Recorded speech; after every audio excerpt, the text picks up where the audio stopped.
apologies, no reparations, no apologies, no reparations, no apologies, no reparations, no apologies, no.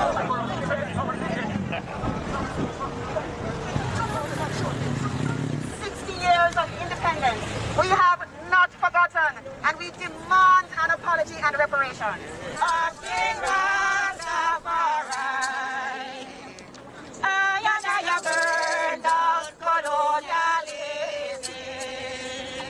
Because it is an insult to us for these young people to be here to try to persuade us to keep the status quo in place when our goal is to loosen and remove the hands, the gloved hands of the Queen from around our necks so that we can breathe. Respect us, man. Apologize now. Sending a shout out to the Duke and Duchess of Cambridge and the entire royal family that reparation time come now. We are rebel. This is living hell. Oh, Madam Queen, help and I to break these perilous spells. Send Lucifer back to hell. Chain him as well. Compensate and repatriate and I to Africa as well. And all will be well. Oh, Madam Queen. Oh, Madam Queen. Oh, Madam Queen. Let your royal visit be to liberate I and I of these Babylonian spells. Thanks advance as well. Blessed love Rastafari. To the world. And I yearning for liberation. Temptation, frustration, desolation. What a situation. Segregation, degradation, persecution. What a tribulation. We began our independence economically weak after having been pillaged by the monarchy, who today live on the benefits of that. The cows.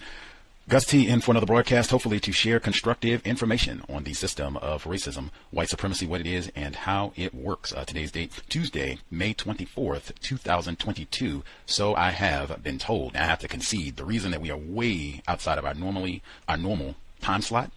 Gus T got super confused. So I can even slow walk everybody through. Now, how did I get this confused about things? So the book that we're discussing today, Children of Uncertain Fortune. I learned about this book. We have our Global Sunday Talk on Racism. We've had it for years.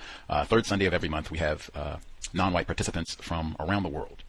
Toyin Agbetu, he was a guest on the program. He's been a guest on the program many times, but most recently he was with us in March of this year. And he was talking about literature, reading more important than watching television, and he mentioned this book. It's like, how interesting. So I went, check it out, and the book is talking about racism, white supremacy in Jamaica during what they would call the colonial period, right? 1700s, 1800s in Jamaica and Britain. So, right, it's two different components, right? So I'm thinking, oh, okay, this author must be in the UK. Okay, so I write him thinking he's in the UK and all that, and I'm pitching times for the program, like, oh, okay, we have people on the program from the UK, blah, blah, blah, all this. So for whatever reason, it takes me a while. Like, I've been reading the book and everything. And in the book, like I said, the subject matter's got all this stuff. So you think, oh, okay, yes, UK. So then I'm like, wait a minute, is he in the UK? I go back and look where I emailed, it doesn't have the UK suffix on it, abbreviation at the end, right? I go back and look like, wait a minute. Then I check his email again, rewrote it. He says, yeah, I'm in California, not the UK. I don't know where you got that from. So that is why we are way early than we should be. I got bad, he didn't even say, I don't even think Toyin said that the author's from the UK. I think I just came up with that on my own and it just morphed way out of control. Verify the location of the author first. Anywho, thankfully that did not detract from anything. And our guest was so cool. I told him the time for the program, London time, and he just did the calculation, was ready to roll, didn't even cause a disturbance. So bravo all the way around, and the book does have a lot of very fascinating information, and I felt like, oh, this is totally irrelevant. You know, we've been so consumed with Buffalo and the massacre and deliberate white terrorism, and you know, this is not even relevant. Touche, I was so wrong. In fact, every page of this book reminded me of exactly what we have been talking about for the last 14 days. Strom Thurmond, Payton S. Gendron. Every page. Whew. Our guest for the program today, the author of the text Children of Uncertain Fortune, Mixed Race Jamaicans in Britain and the Atlantic Family, 1733 to 1833. I'm not making excuses. I'm just saying you can see, though, by the title, right, how you could think, oh, okay, this person might be in the UK. Maybe. Anywho, in addition to writing this book that we will be chatting it up about today, our guest, his interests include early American and Atlantic history. He's an associate professor of history and the history department chair at Claremont McKenna College in California. A hoot to have him on the program. Our guest joining us live, Dr. Daniel Livesay. Dr. Livesay, you with us, sir? I am. I'm sorry. I'm going to have a kind of boring American accent versus a really exciting English accent. So hey, we will make do, sir. And this could have been our normal time, and everybody would have been happy, including me. But oh well, we will make do. For our listeners, this might be their first time hearing about you and your work. Anything that you would like to tell folks briefly about who you are and the work that you do? No, thanks for that introduction, and thanks for inviting me. And I'm excited to talk about this and kind of discuss not only the aspects of the past that are interesting, but maybe how it connects with the present, and certainly what's happened in Buffalo and just what we've been seeing for years and years. I think I'm glad to hear that you saw some connections there. But I'm a scholar of race and slavery in what we call the Atlantic world, so kind of looking at the way that sort of the transatlantic slave trade transformed the Americas and also transformed Europe and really the globe. And so I have these little areas of examination within that, but I'm really interested in the ways that race and slavery formed our modern world. So excited to talk about the book with you today. Awesome. Let's see, for folks who have not seen you, you are a white man, is that correct? I am, yep. Right on. This program, I have concluded really all of these subject matters, what's happening in Buffalo right now, J. Strom Thurmond, book we're going to discuss today, Children of Uncertain Fortune. All of that is a product of the global system of white supremacy racism. I use those two terms as synonyms, white supremacy, racism. I use the same definition for both terms. The definition I use is as follows: a global system of people who classify themselves as white and are dedicated to abusing and or subjugating everyone in the known universe whom they classify as not white. Do you think such a system exists? Do you think that definition is accurate? Yeah, I could get behind that definition. I mean, I think that it certainly exists in the sense that there are absolute people who would subscribe to that theory, that there is something that is supreme about whiteness, that whiteness is better than other ethnic and racial groups. And then there are people that don't understand that they're taking part in that kind of a system. And, if you're someone who believes that there's a sort of structural component to racism in this country and this world, then I think you have to take seriously the idea that sort of foundations of that structure kind of go back centuries. And it was built upon this notion that people of non-European heritage were inferior and they needed to be put into a separate legal and social and economic category. So I think that what we're dealing with today is absolutely a legacy of those long-term forces. Okay. One of the things that I've concluded that is super important as to why this problem continues, words and just being very careful, accurate, correct with the use of words. And one thing that I've pointed out for some time with non-white people, victims of white supremacy, and my definition, what I'm talking about is not legacies, vestiges of anything that happened in 1733 or any other previous times. My definition, ongoing, current, right now, May 2022, a global system of people who classify themselves as white and are dedicated to abusing and or subjugating everyone in the known universe whom they classify as not white. And I'm just repeating it because I also didn't say anything about inferior or whiteness as being supreme. The core is about a power dynamic of mistreatment, subjugation, mistreatment on the basis of being not white. And for non-white people, that is very different than saying that we're dealing with vestiges of slavery or things that happened centuries ago. Do you understand the distinction? And also want to make sure, if you don't agree, please, the metaphor, don't let me put words in your mouth. Just say that. It's no problem if you don't agree. We want to be accurate. But do you understand the distinction that I'm making? No, yeah, maybe I wasn't clear in my response. I absolutely think that that still is going on, without question. I guess I was trying to say that as a historian, I think about origins, and so to me, it's the idea of legacies kind of connect back to the past. But do I believe that white supremacy still exists? Absolutely. Does it still have huge impacts on people of color? Absolutely. So it's not just about a kind of legacy, but it's about an ongoing mission by some people to preserve whiteness as a sort of top of a social and economic pyramid. Right on. Also, does that intersect with what you're saying, or am I still misunderstanding your definition? No, I understand what you said that time. I think also for listeners, it was in addition because we've talked to many white people over the years, all over the world, and that's very common. Well, they will deviate away from this is a power system about mistreatment. They will deviate to whiteness as superior and inferior, and then of course the golden oldie that white people, and you didn't even say that. You said that you have some people don't understand that they're taking part in that system. That's another one, because I didn't really say anything about being competent or consciously aware of all of that, but that's another one that's a classic go-to for many white people. We'll probably get to that as we proceed. Before we get into the book specifically, and I do want to make sure before we even get to anything else, you as a white man, do you think it is logical for anyone designated as non-white in the known universe to be suspicious of any person who is classified as white, even yourself, as long as that system of white supremacy exists? That's a good question. I mean, it's tough for me to speak to that, not being a person of color, but I can understand it. I can certainly understand people that would have that suspicion, and I don't think it's unfounded. you think it's logical, reasonable for non-white people to be suspicious of anyone classified as white, even you? Yeah, I think there's a logic to why someone might be. I think there's a logic as to why you might not necessarily always think that, but yeah, I don't think that I don't think it's illogical to go to that position. Double negative, just pointing that out for listeners. Don't think, oh, any lab too. See there? Words are so important. I just point that out because they say that in like first grade, like avoid double negatives. It's logical. That is much stronger and direct than I don't think it's illogical. That's another one. Double negative. Even in written texts where you have editors, those double negatives persist. Like, man, you had people look at this and they didn't even correct it. Anywho. Well, do you see my point? I mean, I guess I'm wondering if what you see is the problem of saying it's not illogical to think that versus just saying it is logical. I mean, I think that there's a difference, right? It's a double negative. I mean, grammatically, that is discouraged, yes? I suppose so, but I mean, I guess what I'm saying is that within what the definition of that would be, does it not, do you see a problem with that idea? I don't want to bog down in that one. I just point, I mean, generally we do try to observe grammar or have a point for breaking the rules of grammar. And those double negatives, that's just one I've pointed out for years, and there are way more important things to discuss in your text. So we'll move. That's just one for listeners to think about. Thank you for indulging me, Dr. Livesay. Sure.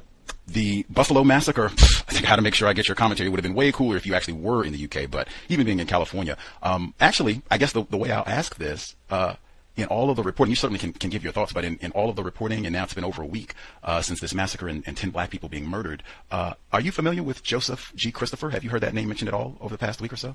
No, I haven't noticed it. I think you can tell me more about it. Amazing. It still continues to be unanimous. We haven't spoken with anyone, white or non-white, who's familiar. The way, in my view, and I have a history degree as well. I don't have a doctorate, but I do have a history degree, if that means anything. Joseph G. Christopher, where I'll go back, the way that the event in Buffalo should have been reported is, once again, a white supremacist targeted an East Buffalo Tops grocery store specifically to hunt and kill black people. Now, you want to talk about legacies and putting things in a historical context. I think that would have hit people way differently that, wait a minute, all of this happened before? Yes. And not even, can I ask how old you are, Dr. Livesay? If you want to tell us, that's fine. Sure. I'm 41. 41. So, not quite.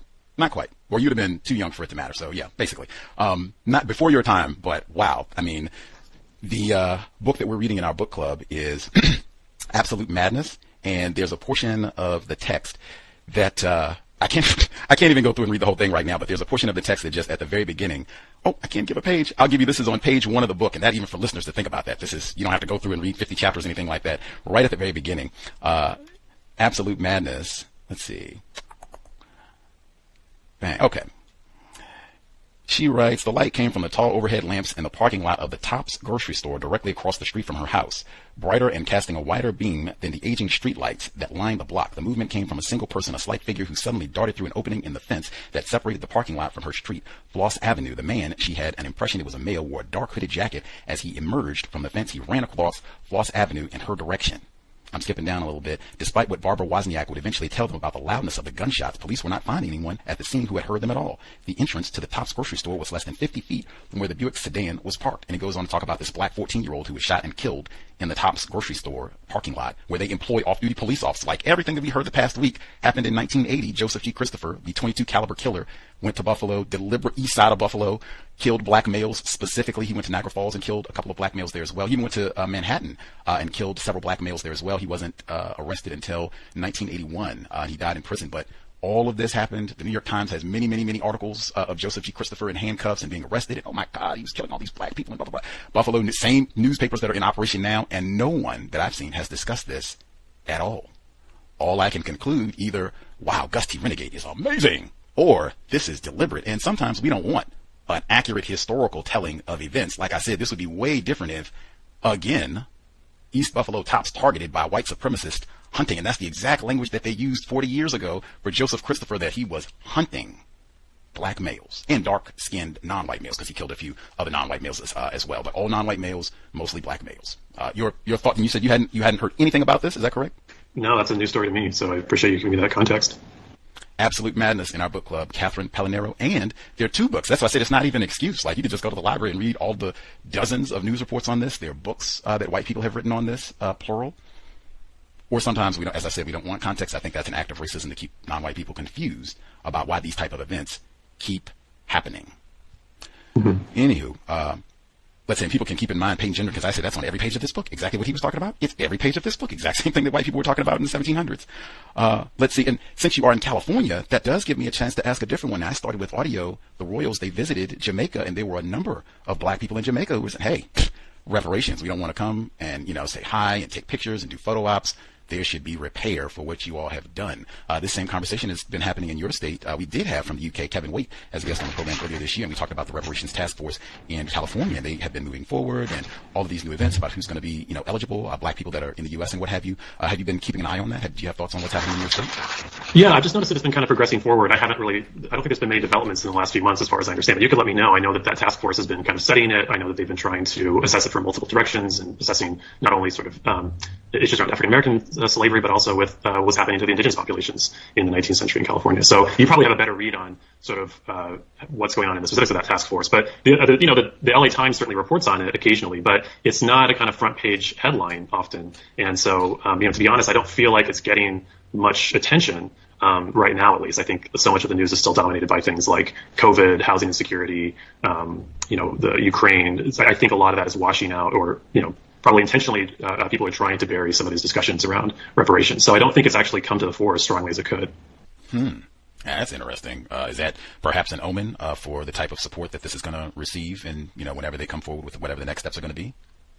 It could be. I mean, California it's an interesting state. It's got a sort of liberal element to it, but it has a deeply conservative foundation. I mean, this was a pretty conservative state up until, the 1990s. And even now, there's really deep entrenchment of conservative values in this state. And there's a kind of reluctance on the part of liberals to really try to enact any kind of economic justice in this state. And as you probably know, we have the highest levels of incarceration in the country. So, there's a way in which I think there's some good intentions that get put forward in California around some of these issues, but oftentimes there are other forces that really try to downplay, if not eliminate, those efforts. So it wouldn't surprise me if this didn't come to any kind of final report, or if it didn't actually come to any actual reparations themselves. But I think it's exciting that there's at least an attempt to study it. I mean, if you remember Ta-Nehisi Coates' article in The Atlantic from 8 years ago, one of the things that he said was that, at the very least, we need to have a kind of conversation and a study of reparations. And that hasn't even happened, right? I mean, there's been some very small efforts to do that, but it's good to see that there's some attempt to try to assess it. But I'm a little bit pessimistic about how far that's going to go, or if it's going to kind of come to fruition.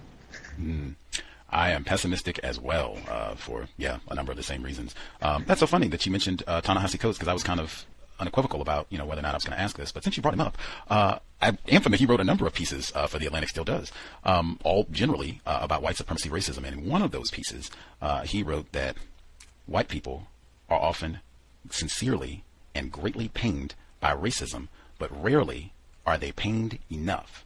And I've been asking our white guests over the years now, the first portion of that sentence, white people are often greatly and sincerely pained by racism. You, as a white person who studies the history of racism, white supremacy, just based on the white people that you're around, students, colleagues, family, random folks, whatever it is, do you think that a substantial number of individuals classified as white are often greatly and sincerely pained by racism?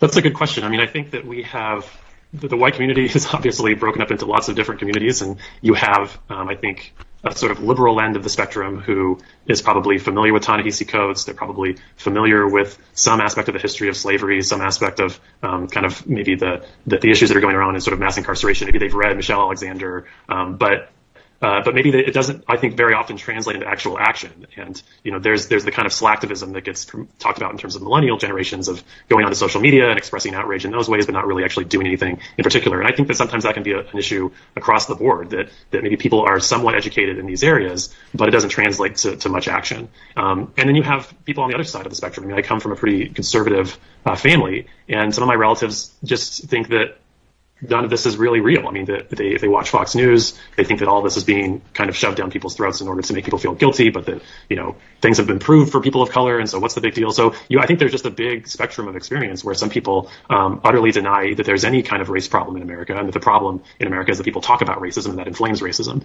And then you get some people who are perhaps much more educated and have a pretty refined sense about some of the historical and present day issues around white supremacy, around inequality, but that may not necessarily translate to them either trying to do anything or knowing necessarily what to do as a response to it. And of course, you have people that are activists, and they do take part, and they do try to intervene, but it's I think a lot of times people are just in their bubble, and we're a deeply physically segregated country. And when people don't see non-white people around them very often, it lessens their motivation perhaps to want to try to do much. Unfortunately, I think there's just a lot of apathy from a lot of people in this country. That's why I don't think you answered my question, Dr. Livesay. And again, like I said, this is one, whatever your view is, that's fine. But this, I think, is important. Just, do you think a substantial number of individuals classified as white are often greatly and sincerely pained by racism? I definitely appreciate the nuance, but I didn't hear an answer to my question. So do you think that that's accurate? If it's just a sort of yes or no question to a significant number of whites, are they greatly pained by racism? I would say no. Okay. Asked a lot of individuals classified as white on this program that question many times. That's one where they have had difficulty even answering the question. And I think that's an important one because, hey, if the answer is no, that's not accurate, that needs to inform how we think about solving this problem, at least in my view. Let's see. Now we can get children of uncertain fortune, mixed race Jamaicans in Britain and the Atlantic family, 1733 to 1833. Again, Toyin mentioned this book reading more important than watching television. Were you trying to solve a problem with this yearbook, Dr. Livesay?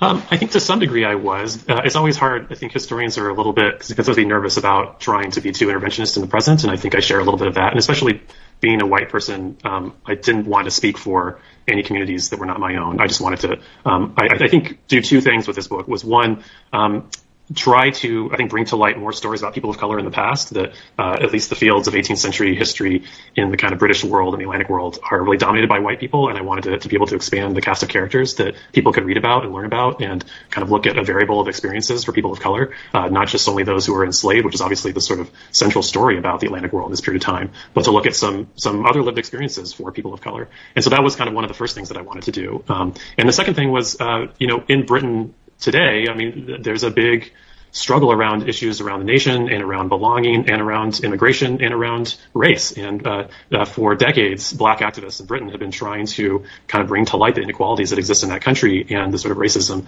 that exists in Britain. And I think the response for many, many years was, well, this is just a brand new problem. It comes out of the sort of post-World War II generation when you have lots of immigrants from the East Indies and the West Indies who come in to take up jobs. The claim by a lot of white supremacists and just lots of Britons in general was, well, Britain had this kind of unending white past up until the 1950s, and then things just kind of transformed suddenly. And I wanted to sort of push back against that idea to say, no, there have been non-white peoples in Britain for hundreds and hundreds and hundreds of years, and they've been sort of instrumental parts of that history. And so if you look at things like Brexit, Brexit was motivated by a lot of factors, but one of which was this kind of fear of immigrants. And so I think if you can kind of add to the conversation to say, look, this is not this brand new story. It's not something that's just been this recent intervention. It's something that Britain has always had as part of its history. I think that can give a lot more perspective and context for people who can use that false claim about the past to try to justify present injustices.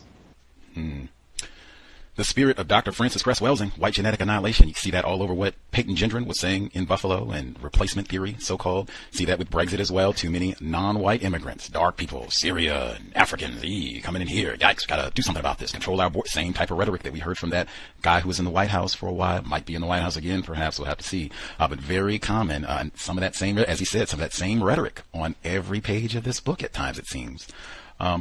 Before I get to my next question about the book, are you familiar with the book Island in the Sun, Harry Belafonte, Dorothy Dandridge? Yeah, I've never read it, but I'm certainly aware of it. Yeah. Okay, see there. I watched that way back, and then he mentioned Bell, which unfortunately I had seen, and he was talking about how some of these figures get all this attention, and then there are lots, other stories and things like that, and then even some of the themes that are in Island in the Sun, a touch of the tar brush. Have to get to that later on. Anyway, it's right in the title, Mixed Race Jamaicans in Britain and the Atlantic Family, and I mean really the title of the book, Children of Uncertain Fortune.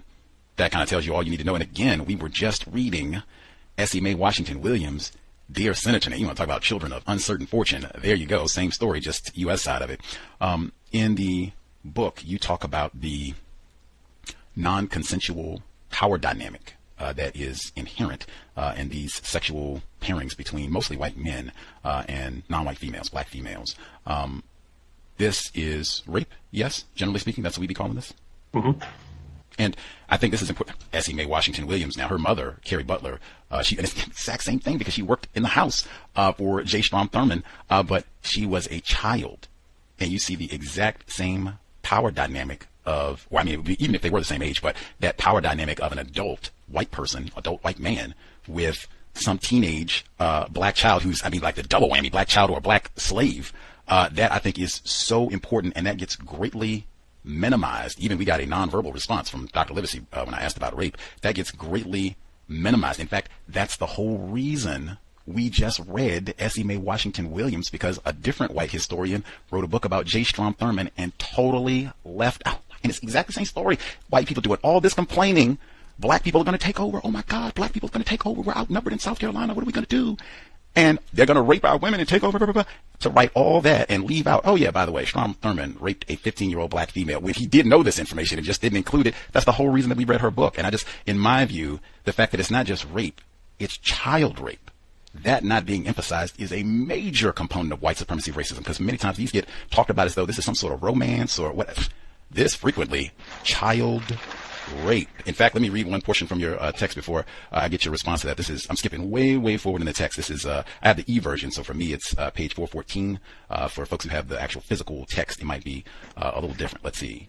You write, oh, got the wrong book. Absolute Madness. I'm still talking about what happened in Buffalo. Here we go. Children of Uncertain Fortune. So for me, it's on page 414.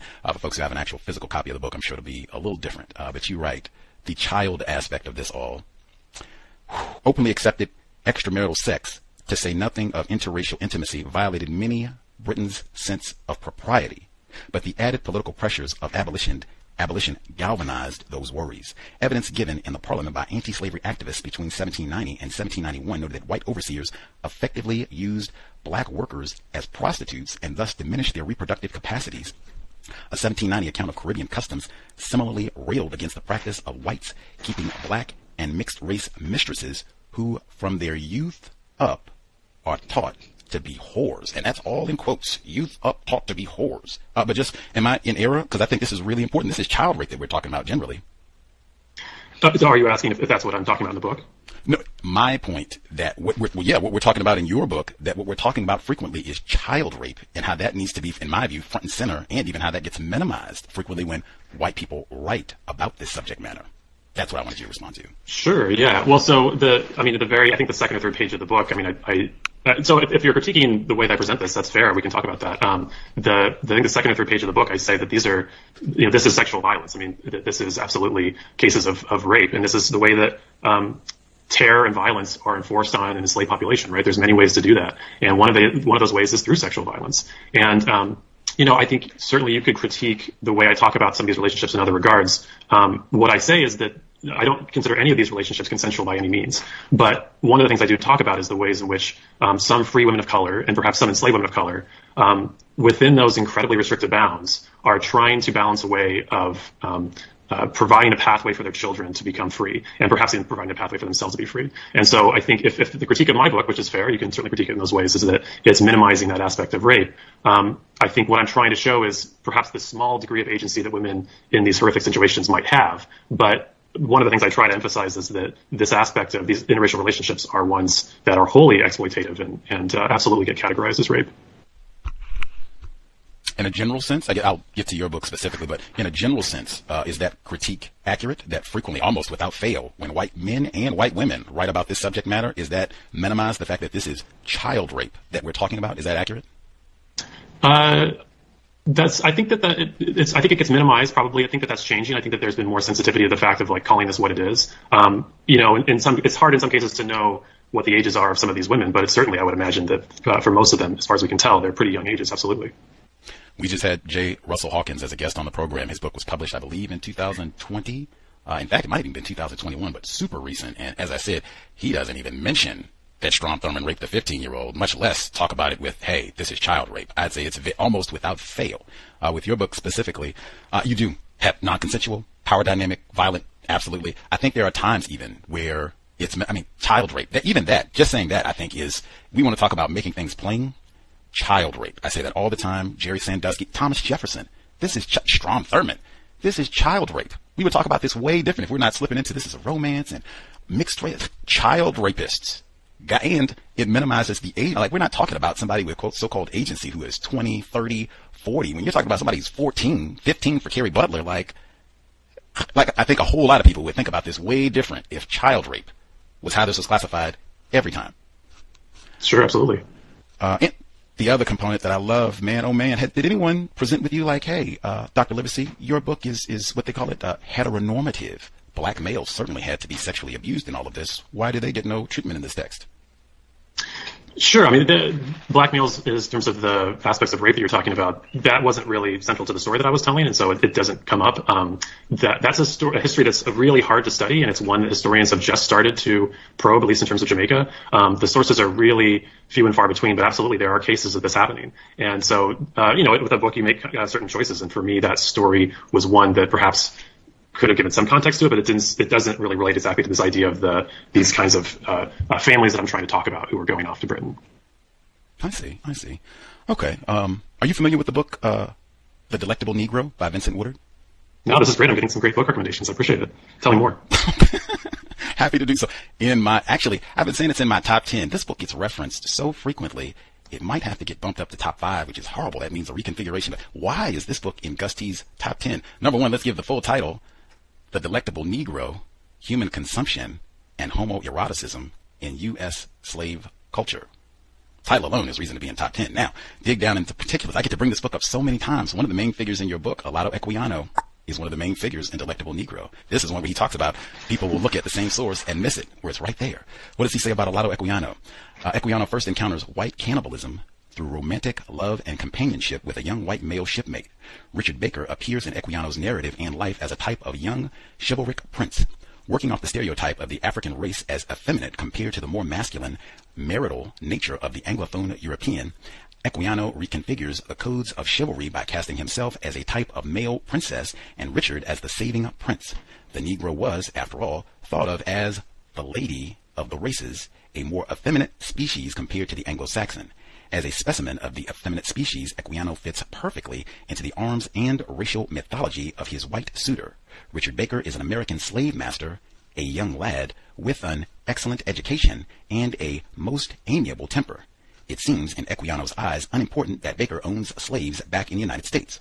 Although this dear youth had many slaves of his own, yet he and I have gone through many sufferings together on shipboard. Young Richard bonds quickly with Equiano in what the author refers to as a friendship. Within the plantation culture from which Rich comes, friendships between young white and black males were always framed by the master-slave dynamic. I'm just skipping to give a little bit more flavor of what he says about Equiano. Different portion of the text he writes. Equiano makes a point of noting that the youth, Richard, would kneel and pray without any other clothes but his shirt, and that before he would eat his meals with any of the other men in the cabin, he would first come to me and pray as he called.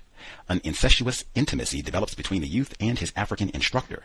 The image of the youth semi-clothed underscores his vulnerability, an erotic availability to Equiano and to Equiano's well-beloved master, Jesus Christ. His nakedness implies an infantile, trusting state. He presents himself to Jesus Christ as an innocent, powerless child would present himself to an all-powerful, nurturing father. In this case, though, the father is a slave master, an instrument of English imperialism and martial might. Equiano, as effeminate subject, is a natural counterpart to the father. He nurtures the youth in his stead. This undercurrent of violence and captivity in the context of Christian conversion is poignantly conveyed in an interchange between Equiano and the youth. I'll stop there, but he goes on quite a bit. This is one of the main subjects in the book, among many others. What do you make of what I just said? Nonsense or something to it? No, it's interesting. I'd never thought about Equiano in those ways. I think that there's lots of ways that the kind of study of queerness and homosexuality and even that sort of notion of homosociability is a really important one. It's one that's really being developed quite substantially, and I think successfully, in slave studies. And there's absolutely an element of the same kind of sexual violence against enslaved individuals. And that idea of sort of effeminacy is an interesting one when applied to people of African descent who are male. A lot of times that notion of kind of hypersexuality gets applied to African American men or Afro-Jamaican men as a way of as you probably know, trumping up ideas or wholly fabricating ideas about sexual relationships with white women. And so there are certainly cases that go back to the Jamaican context where black men and white women have relationships, and those get excoriated for really sort of dramatic ways. So that's the way that you're talking about Equiano and through that book, it's really interesting. I hadn't thought about those particular moments of his life through that particular lens, but that's what I love about going in history and doing a kind of literary analysis. It gives really fresh insight into how we can view these individuals and their lives. Delectable Negro, top 10. Dr. Tommy A. Curry, hat tip the man, talks about that as well. And in fact, colonialism and homosexuality. Robert Aldrich mentioned that book many times. You should just read that in the book club and get it over with. As well as Thomas A. Foster, our guest on the program 2020, Rethinking Rufus' Sexual Violation of Enslaved Men. I thought of that one quite a bit while reading the book as well. One of the main themes that I got from your book, I put it in the subject when I was telling folks about the program, racial classifications. We've talked about that for years and years and years on the program and how central they are to the system of white supremacy and white people making decisions. In fact, folks recall Ian Hani Lopez, White by Law, super, not top 10, but really important work. And who makes these decisions? Seems like it's the same in your book. This is the last time I'm doing page numbers just because, as I said, I have the e-copy and it just confuses folks because they never correspond. So I'm on page 89 for whatever that means. In Children of an Uncertain Future, chapter 1, Inheritance, Family, and Mixed Race Jamaicans, 1700 to 1761. You write, the Assembly could have acted broadly, but instead it once more made a qualified ruling.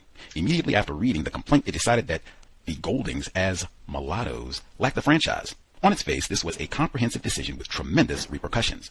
Free men of color, even those with substantial fortunes, could no longer vote and thus held no stake in the political process. The verdict was unmistakably devastating to the free black community and to the future of Jamaican race relations, that word again. But the Assembly stopped just short of complete segregation. Realizing the ambiguity of the term mulatto in a place as racially diverse as Jamaica, the Assembly next resolved that it should be ascertained who should be deemed mulattoes and how far their corruption of blood should extend. In direct quotes. After a quick debate, members determined that they should copy the Spanish legal tradition, applying the legal category of mulatto only to those who were less than 4 generations removed from an African ancestor. This meant that if one had a great-great-grandparent who was black, yet all other immediate ancestors were white, then that person was white by law. I can't believe got 2 shout-outs. Ian Hani Lopez, that book is really good. I'll stop there, but this is one of the main themes of the book, these racial classifications, and specifically manipulating racial classifications to strengthen the system of white supremacy racism, unless I missed it. If you can talk about that, and then this specific passage here, like at the beginning, 1700s that you're talking about, it's, hey, 4 generations, everybody's white, you can be a white person. Can you speak to both of those? Yeah, so that comes out of there's some description of Jamaican history probably that would help to explain some of this. So I don't want to take up too much of your time, so if I'm kind of going on, you can just interrupt me. But Jamaica is this really absolutely horrific place in the colonial period where it is this incredibly profitable place for the British Empire and for slave owners because they're farming sugar, and sugar is this dominant, extraordinarily profitable crop in the 17th and the 18th centuries. And so, there's really not much of an effort to create any kind of civil society in Jamaica. It's just a spot for just dramatic exploitation of Africans who were brought over, kidnapped in Africa and forced against their will to the Caribbean. And about almost 3 times as many Africans are sent to Jamaica versus the entire 13 colonies combined. And so you have this horrific racialized state in which there are 10 times as many enslaved blacks as free whites. And so there's this obvious, if you're a ruling white person, there's this obvious problem, which is that this is a wholly unbalanced society. And how are you going to kind of keep the plantations running and productive if you have this massive disproportion between whites and blacks? And so what I talk about in this first chapter is that there's this attempt at trying to figure out, like, how can we create a white society? And this gets to the very question I think you were leading with at the beginning of our conversation, which is sort of the fiction of what whiteness means. And in this case, you can see that they're trying to just figure out, like, what does whiteness mean? Because they're trying to use whiteness not as some determination about actual ancestry and composition and phenotype and how you look, but really just how can we keep white people at the top of this society? Like, what can we do to entrench whiteness, however we define that, as being the kind of place that is in power versus the disempowerment of blackness?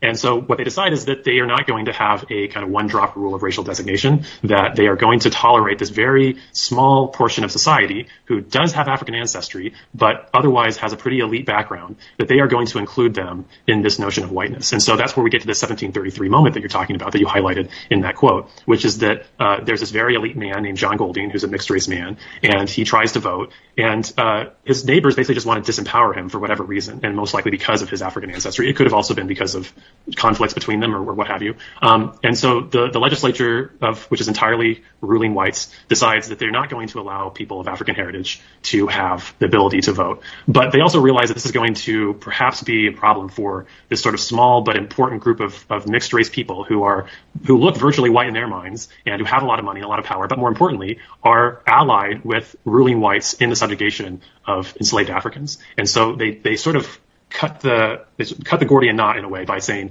okay, if you are this much percentage African, you have no rights in our society. But if you are a smaller percentage African, and as long as you kind of go along with how we are ruling our society, then we will enable you to be part of that ruling structure.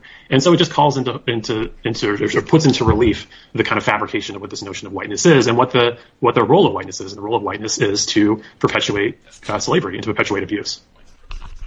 White supremacy, racism, super important, and that history was super important. That was not rambling. I thought that was very important details. I do have to say, though, because you did use the term race relations in the text, and I say that, like, that word should never be used anytime anyone classified as white uses the term race relations. In my view, that is an act of white supremacy racism. And I've said this. We read James Lowen's Sundown Towns. I mean, he uses the word race relations almost 100 times in that book, which is kind of lengthy, with a lot of constructive information. But I mean, he's talking about billboards that have "leave nigger" and lots of other colorful phrases that are similar with the same sentiment. That is race. That is terrorism. That's Buffalo and purges of the sort. I mean, same thing. You're talking about slavery, where they're whipping pregnant females and raping children, and that is not race relations. That is terrorism, torture. That term race relations should never, ever be used if what we're talking about is a power dynamic. I've said that for years. Say that every time I see it. I had to read it and to not say something about it, not having integrity for the program. I do think the information Dr. Livesay shared important in terms of what does it mean to be white. This is not biological. We can make this up as we go, change it as we go. That's the same thing Ian Hani Lopez said in his book White by Law. And hey, we've got these black get back. We've got these non-white people. Phenotypically, they look pretty close to white, like they've got some money and what have you, a little bit more than the super dark slave people. What do we do to them? Beautiful section of detail right here. This is just, I'm not doing the pages again. Same chapter. You write, for the next 70 years, more than 650 Jamaicans of color would ask for privileged rights. This system of privilege petitioning corrected for the major problem in the generational removal exemption, class distinction. If they did not have enough biological proximity to be considered legally white, according to the new definition, the elites of color could at least obtain some portion of those rights through individual appeal. The privilege bills also encouraged wealthy individuals of color to stay allied with white society. As it had done in redefining the legal term mulatto, the Assembly structured privilege allocations to ensure that subsequent generations would develop increasing biological affinity with Europeans. It did so by giving specific stipulations over how these newly conferred rights would extend. Not only did the petitioner gain added rights, but his or her offspring would receive the same rights as well, provided that the children's other parent was white. So long as privileged Jamaicans stayed politically and sexually loyal to white society, then their concessions could become hereditary. Super important. Can you give a few extra thoughts there, Dr. Livesay? Yeah, those petitions probably, just to give some context on what those are, they come out of this earlier thing we were mentioning, this moment in which the Jamaican rulers are trying to define what whiteness is and redefine it. And they're also realizing that by putting restrictions on what whiteness means, they're also perhaps preventing certain groups of people who would sort of stay allied to that white ruling class. Those people are now being disenfranchised. So they create this legal possibility through legal petitioning to get some small numbers of rights. And early on, they're actually somewhat significant. You could vote, you could sort of hold certain positions and certain employment. But as time goes on, white rulers start to limit what those privileges mean. But yeah, the whole idea behind that was that the white rulers in Jamaica were just utterly terrified of enslaved revolution, and they had every right to be, because the Caribbean is just a cauldron of enslaved resistance, because most islands are like Jamaica. There's a massive disproportion between enslaved blacks and free whites. So the country the colony Saint Domingue becomes the country Haiti. The disproportion is even higher. It's about 14-1. And you have a major enslaved uprising every sort of year and a half in the Caribbean, because it's a wholly unbalanced society. It's a deeply brutal society. And it's just a supremely racist society. And so there's regular resistance by enslaved people in the Caribbean. And so for white rulers wanting to try to preserve their fortunes and trying to preserve this plantocracy that they created, it's really central to them that they have some kind of foundation of a civil society. And because of that, they're basically trying to push elite people of color, as I mentioned and as you read, to stay both kind of politically allied with this kind of white supremacist culture, but also to stay sexually allied with it, which is to kind of create a white population out of a quote unquote mixed race population. So it sort of gets to this whole idea of just preserving power, even if from their perspective they're having to open up the doors to what whiteness means a little more than, say, people in what becomes the United States. So it's realizing that the sort of the Caribbean has a different kind of social dynamic, and because of that, redefining what whiteness means in order to preserve that kind of white ruling class.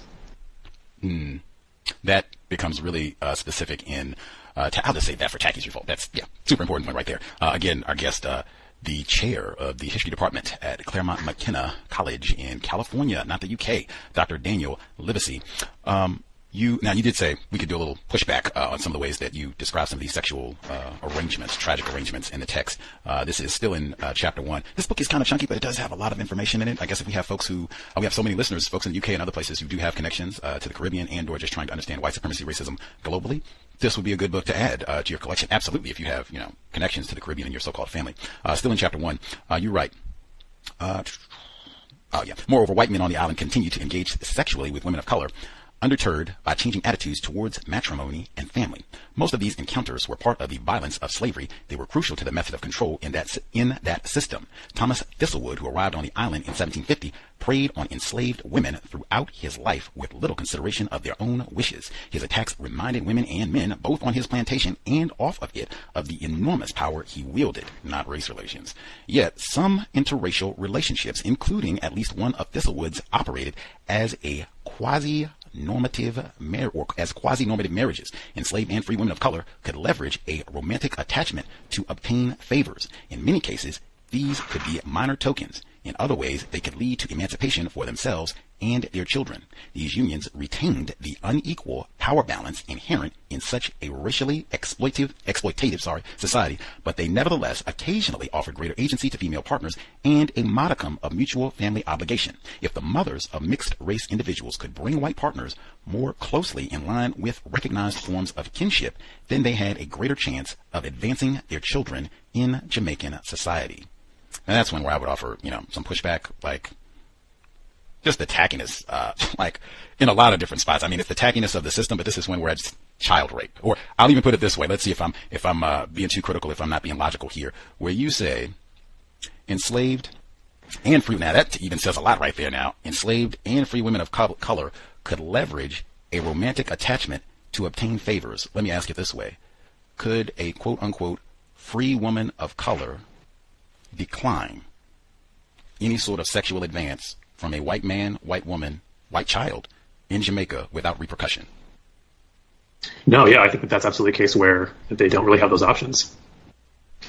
That's why it's child rape, and that's why I say we veer off into, because we got it. That's why I read the whole section, right? I didn't try and just cherry pick. Let me give them the whole part where you do include inherently the violence, racially exploitated, but that's what I mean where interracial relationships, I can't even say no. Even if I'm a so-called free, I'm not even talking about the people that are in shackles. Even if I'm a so-called free woman of color, I can't even, no, I'm good. I'm not interested. Get on out of here. I can't even, all of this is, and frequently it's child rape. That's what I mean. And even if we're talking about leveraging, like, I'm going to take you, what did you say? Leveraging for minor tokens? How much agency is that? Yeah, this is an issue that I think has been one that's debated quite a bit. I mean, the point you're making is a good one, and I'm not going to deny that it's hard to talk about these relationships, right? And there's a challenge in trying to talk about them in ways that acknowledges the brutality and the horror and the sexual violence and the lack of options. All those things that you mentioned, all of those things are true, absolutely.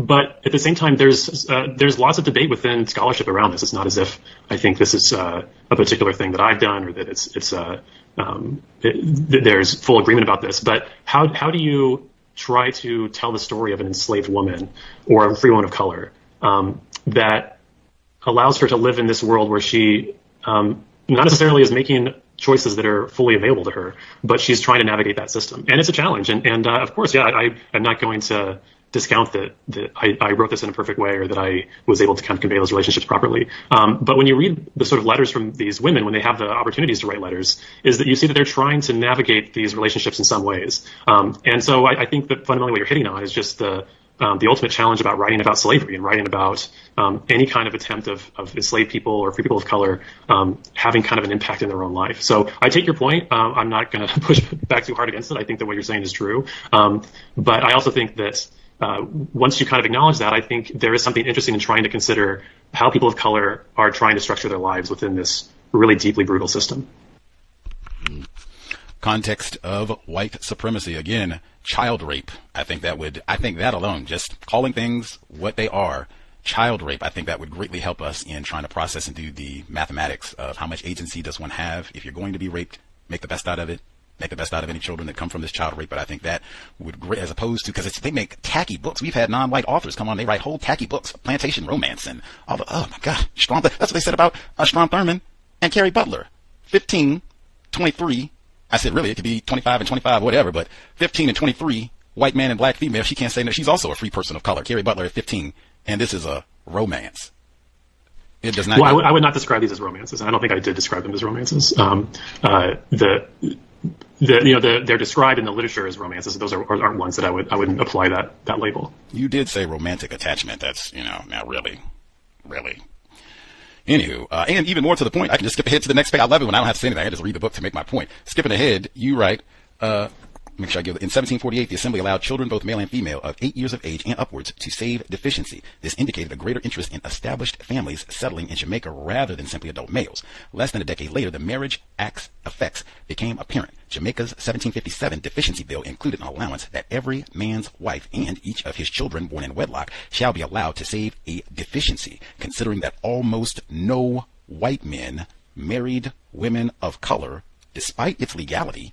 The Assembly did not direct this clause toward interracial couples. Instead, it mimicked the wider Atlantic interest in promoting proper marriage and cohabitation and in reducing births out of wedlock.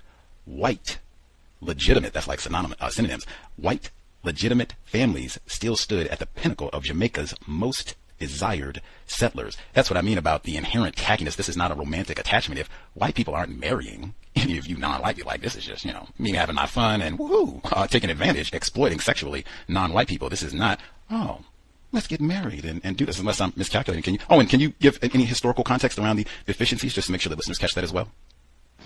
Sure. The deficiency laws are ones that basically kind of give tax exemptions to people who have children, sort of white legitimate children in the island. So it's basically trying to increase the amount of white reproduction to increase the size of the white population. So it's basically kind of tax incentives to try to increase the white populace. So that's the background to deficiency laws. The one thing you kind of mentioned was, or I can't remember the way that you framed it, but the relationships were sometimes very long term. That doesn't negate anything that you're saying about the sort of inequality. But I would say that in some cases, these were not just sort of like a quick relationship. They could be in some cases decades long. And again, it doesn't deny the abuse within that, but that's just one kind of final thing to add on to that, is that these could sometimes be long-term relationships. Some people do have a favorite whore.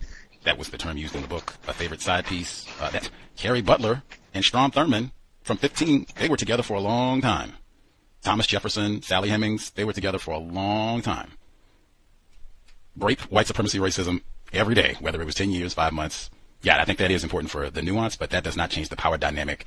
And again, nothing has changed. I can't say no at any point. Hey, this is rape. I'm not feeling this anymore. You're still owning slaves, and it's part of all this slaveocracy down here in Jamaica. Like, I don't want to be a part of that. That's not, Taki's revolt. So important. That's why I said about this is so important. And even for listeners, you see some of this now, concern about white population and incentivizing white births. Don't you all see some of this now for listeners? Yes, maybe. You can let Gus know if I'm talking crazy too.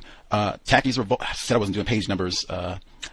Super important aspect of Jamaican history. I don't know a whole lot about Jamaican history. I'm ignorant, still learning. So all this was news to me. But this had a huge impact on racial classifications and how we're going to run the operations in this part of the world.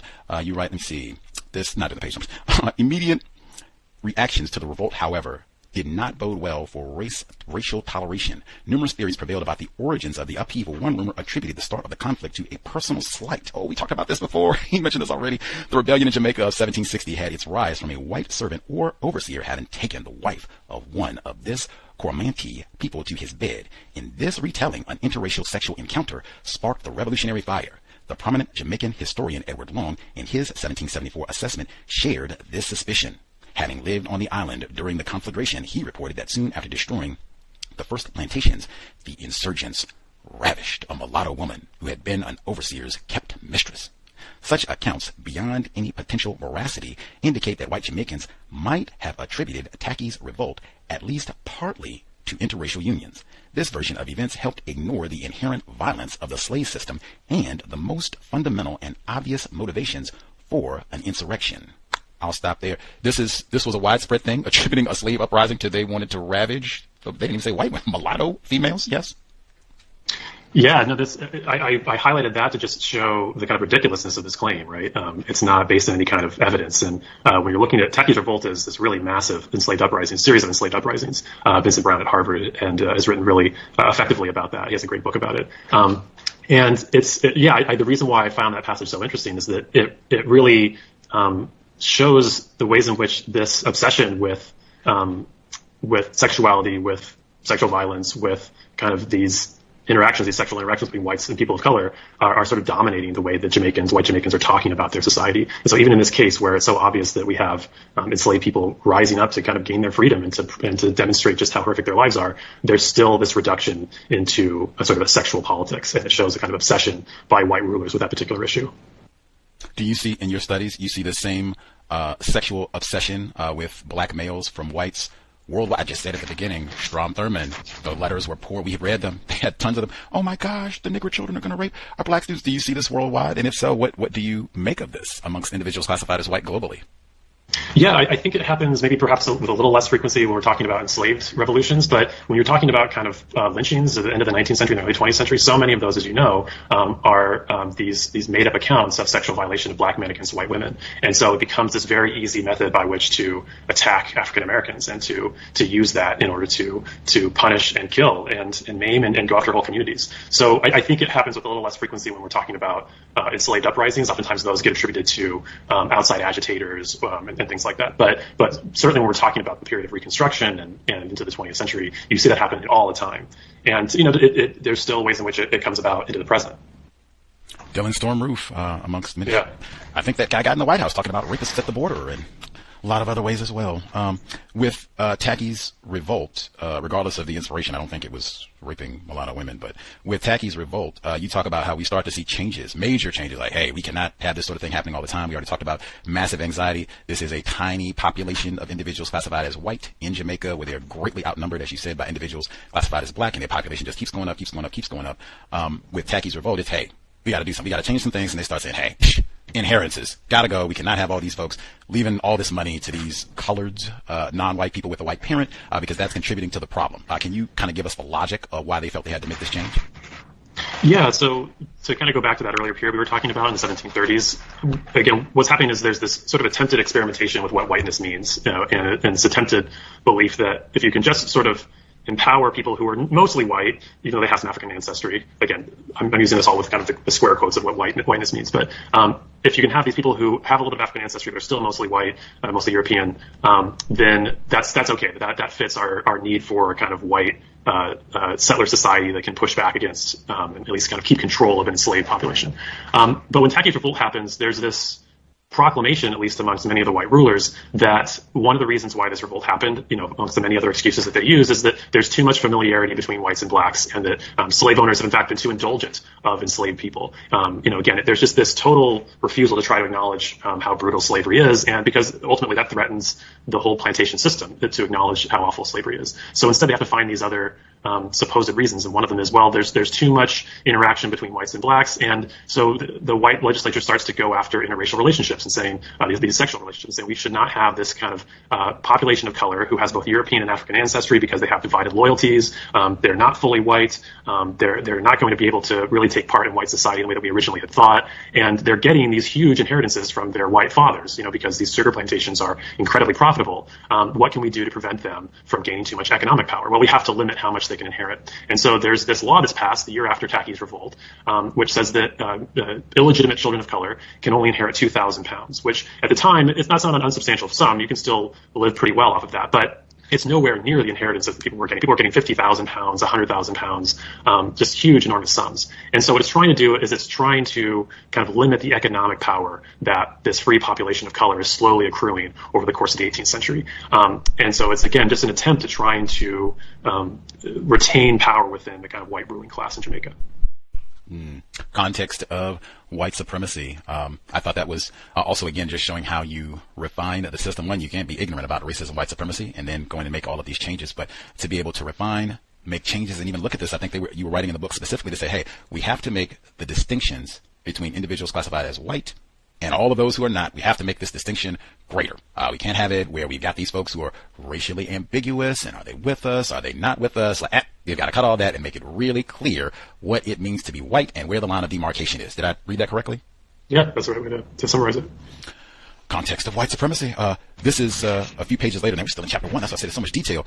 You write, Stanhope responded to the board in a long letter. He prefaced his remarks, though, with an extensive statement on the general condition of Jamaican society. This introduction struck the normal chords of white settler failure and degradation. Blacks severely outnumbered whites that cried, and again, that's why I said that's what Payton Gendron was complaining about.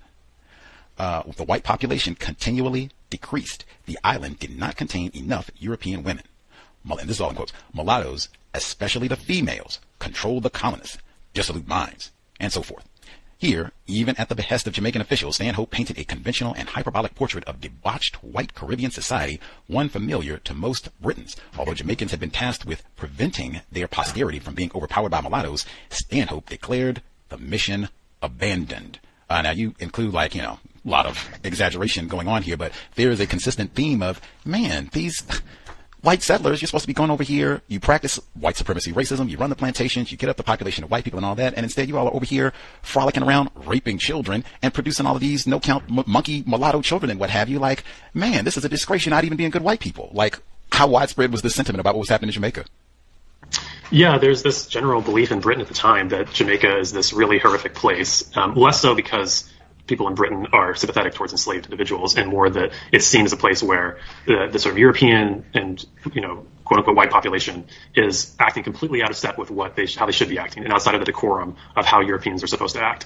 And there's this notion that because there's so many of these sexual interactions and sexual violence against enslaved women, that it shows that white men have just lost their morals, that they have abandoned their Christian principles, that they have no respect for matrimony, that they're just indulging in their passions. And this is just almost kind of, for an American context, it's like the Las Vegas of the British Empire, where just anything goes, and there's no kind of moral center to that area. And so that idea is really kind of dominant into the 19th century about the West Indies. And so because of that, that's often used against the colony and its rulers to say, well, they're not really acting like proper Britons, and they're not actually kind of protecting the sort of proper distinctions of what whiteness means.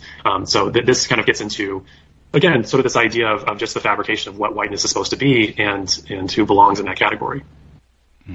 I thought this was important. I think you just mentioned that, but that becomes one of the reasons that, hey, we need to let this slavery thing go, because this is just a bunch of debauchery, and you all over here having all this sex with these non-white people. And then also, man, they're bringing all of these dark people over here. And we're going to have more of these tackies revolts because white people are so outnumbered in the that these start to become some of the reasons hey, maybe we should let this slavery thing go. Not, we care about black people. Did I misread that?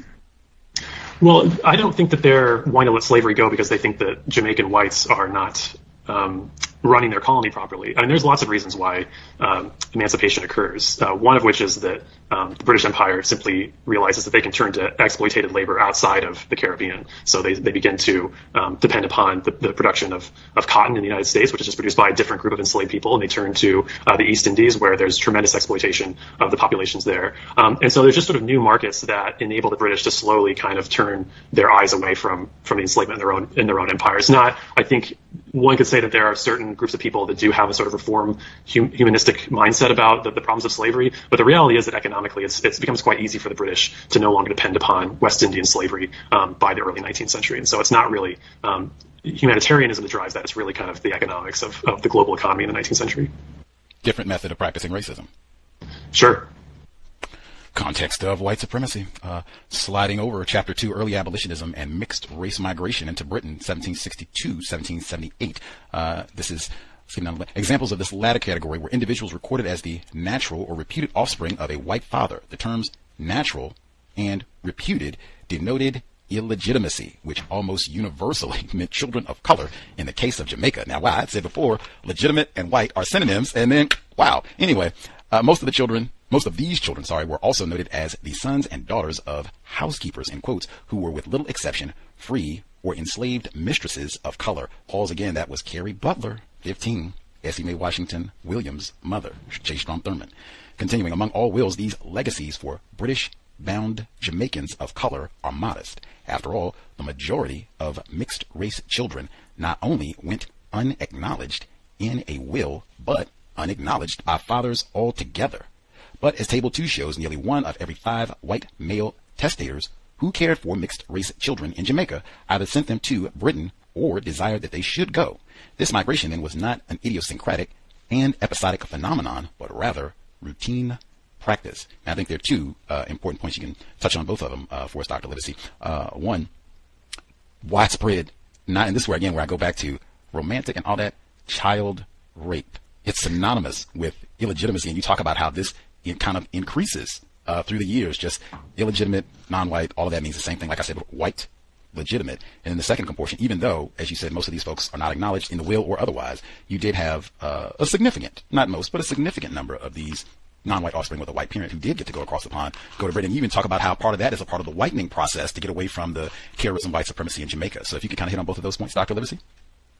Sure. Yeah. Well, this is kind of what the heart of the book is about, which is this migration of mixed race children from Jamaica to Britain. And to deal with that second part first, what I was wanting to show is kind of the ways that notions of race and family intersected and how they became part of the ways that people talked about race, and how also just the ways that these very elite people of color, they are sent to Britain because there's really very few schools. There's only one school in Jamaica in the 18th century, Wolmer's School, which is still around actually. And so there's really little opportunity for these children to have any kind of education.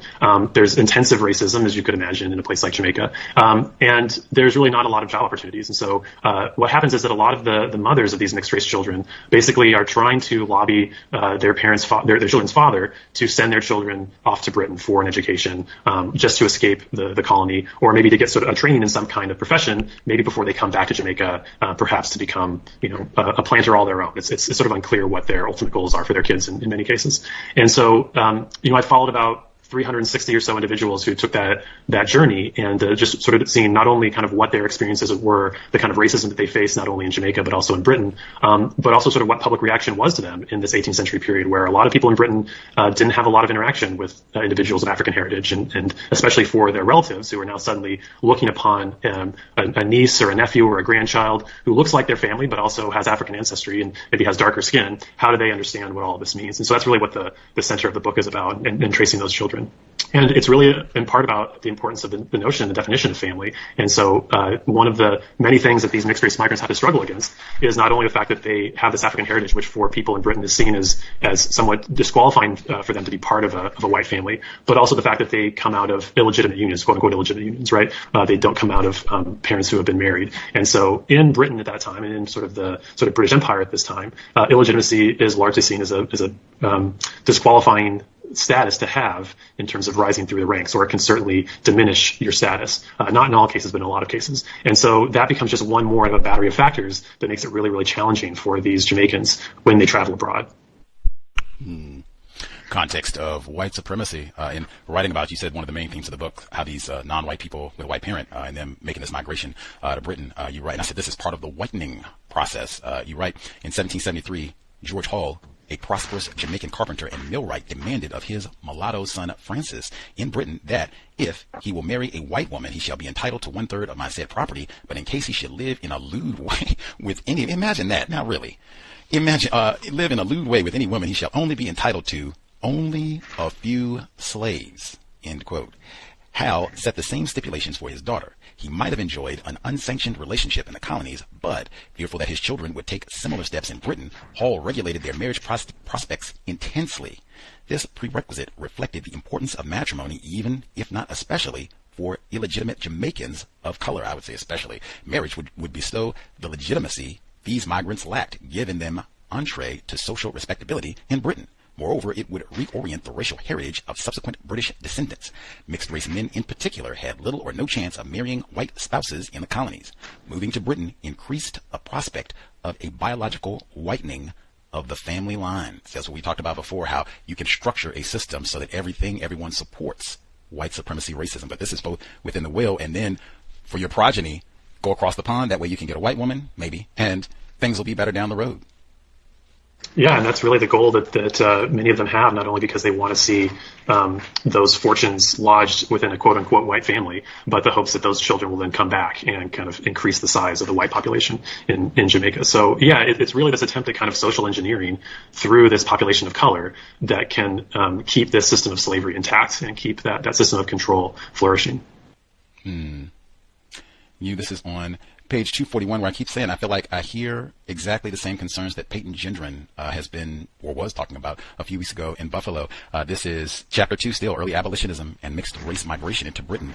You write, even reform-minded Britons struggled to accept the biological outcome of an increased black presence. Granville Sharp, the lawyer who would later help to shape Somerset's legal strategy, wrote of similar discomfort the year after Fielding's publication. He roundly condemned slavery, especially in Britain, but also disparaged the national inconvenience of Caribbean planters increasing the stock of black servants in this kingdom, which is already much too numerous.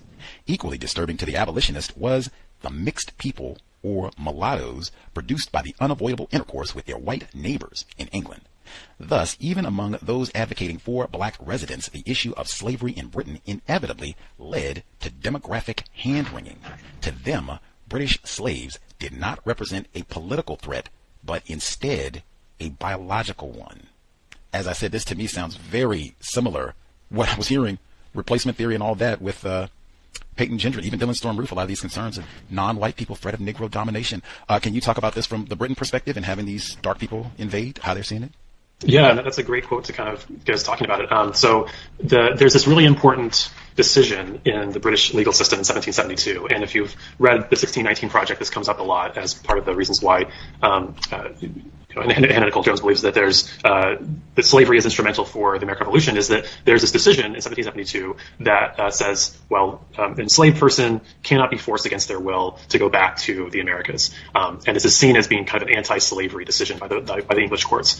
And this decision comes out of a particular case of a man named James Somerset, who was an enslaved Virginian who had gone to Britain, really forced to go to Britain with his master, and Stuart. And Stuart wanted to return back to the Americas, but Somerset wanted to stay in Britain. He did not want to go back to slavery, and he had been able to kind of make connections to the black community in London, and he was able to connect to Granville Sharp, who was a lawyer in London. And so Sharp represents Somerset and becomes this really important person in getting Somerset his sort of habeas corpus rights. And Sharp becomes a sort of important abolitionist even after this case. But even within these protections that he's trying to give to Somerset and to try to create some sort of legal identity for enslaved people in England, there's nevertheless these kind of really terrible proclamations that he says, which is that he's kind of worried about the size of the black population in Britain. And because he's connected to this black British community, he's seen that there is a sort of substantial black community in London. And he's himself is kind of worried about what this future is. And it kind of gets to what you were just saying, which is that there becomes this demographic appeal for the need to protect whiteness in Britain and to sort of do what they can to sort of prevent any intermixture between African and European peoples, because this is seen in their minds as being a kind of a transformation of their society. And this is a period of time in which the whole idea of English nationhood and sort of national culture is just starting to emerge. And so their national identity is really starting to form around this concept of whiteness. And so if you have a black community who in some cases are having relationships with white individuals and having mixed race children within those relationships, it threatens their notion of what this kind of white society is supposed to be. So even amongst the allies, the quote-unquote allies of the black British community, they themselves are expressing this concern about what the demographic future of Britain is going to be. So it doesn't really bode well for the kind of racial equality that's being expressed even amongst anti-slavery advocates. They themselves oftentimes express pretty racist ideas within their protests against slavery. So-called allies, indeed. Am I being reckless or inaccurate in saying, wow, this seems to be the exact same type of concerns echoed by Payton Gendron? I think that they're certainly connected. I think that the idea of kind of replacement theory, which is the sort of main idea behind the Buffalo shooter, is a slight. I mean, it's a modification of those ideas. I don't think that anyone in Britain at the time thinks that the white population is going to be replaced, but I think there's a belief that it's going to, maybe the words they would use would be, is going to taint the the kind of lineage of the British. And there's a quote, maybe it's one you would read later on, but from Edward Long, who's this really important Jamaican writer. He's this deeply, deeply racist person who he's living in Britain at the time of the Somerset decision. And he says, well, this is just going to cause all the slaves in the empire to come to Britain because they'll be able to take up their freedom knowing that the British courts will protect them. And what we're going to have is just all these mixed race children because these black men are going to meet up and have families with white women. And we're going to be turned into the Portuguese, who are much darker in complexion. And not only is it going to change the way we look, it's going to make us a more degenerate and a more kind of immoral people. So those ideas are certainly, if not cousins, they're close siblings to the idea of the sort of replacement theory that's currently being expressed on Fox News and by the Buffalo shooter. So yeah, I think that there's certainly a connection between those two. We were in lockstep there, Dr. Livesay. I was right on the page because have you heard of Dr. Frances Cress Welsing? Author, she's a third-generation physician. She passed away in 2016. Have you heard of her or no? Was she the one that was murdered in the shooting, or am I mistaking her for someone else? Oh, no, sir. She passed away in 2016. Oh, sorry. Okay, sorry. Yeah. And no, tell me more about her. Yes, sir. She was a physician, general and child psychiatrist. She wrote a book called The ISIS Papers, Keys to the Colors. And her theory about why white supremacy racism is practiced by individuals who classify themselves as white is fear of white genetic annihilation. That basically exactly what's I can read the passage from your book. This is her theory right here. She says exactly what you said, Mr. Long. As overinflated as Long's comments were, his sense of an impending corruption of English blood influenced social critics and individual opinions alike. Samuel Estwick, who had lived in Barbados and would later serve as the island's London agent, called for a ban on slave importation into England based on similar reasons. See, that's what I said about this is probably part of the concern about we need to get rid of this because there's too many dark people. Writing at the same time as his Jamaican peer, he believed that this prohibition would preserve the race of Britons from stain and contamination. An Antiguan absentee concurred, claiming in the same year that such an edict would save the natural beauty of Britons from the Morisco tent. I didn't even know what that meant. Like, I'm ignorant. I had to go look up and say, oh, Moorish tent. Like, oh my goodness, it's about the Moorish invasion of that is, I mean, Dr. What if she was with us?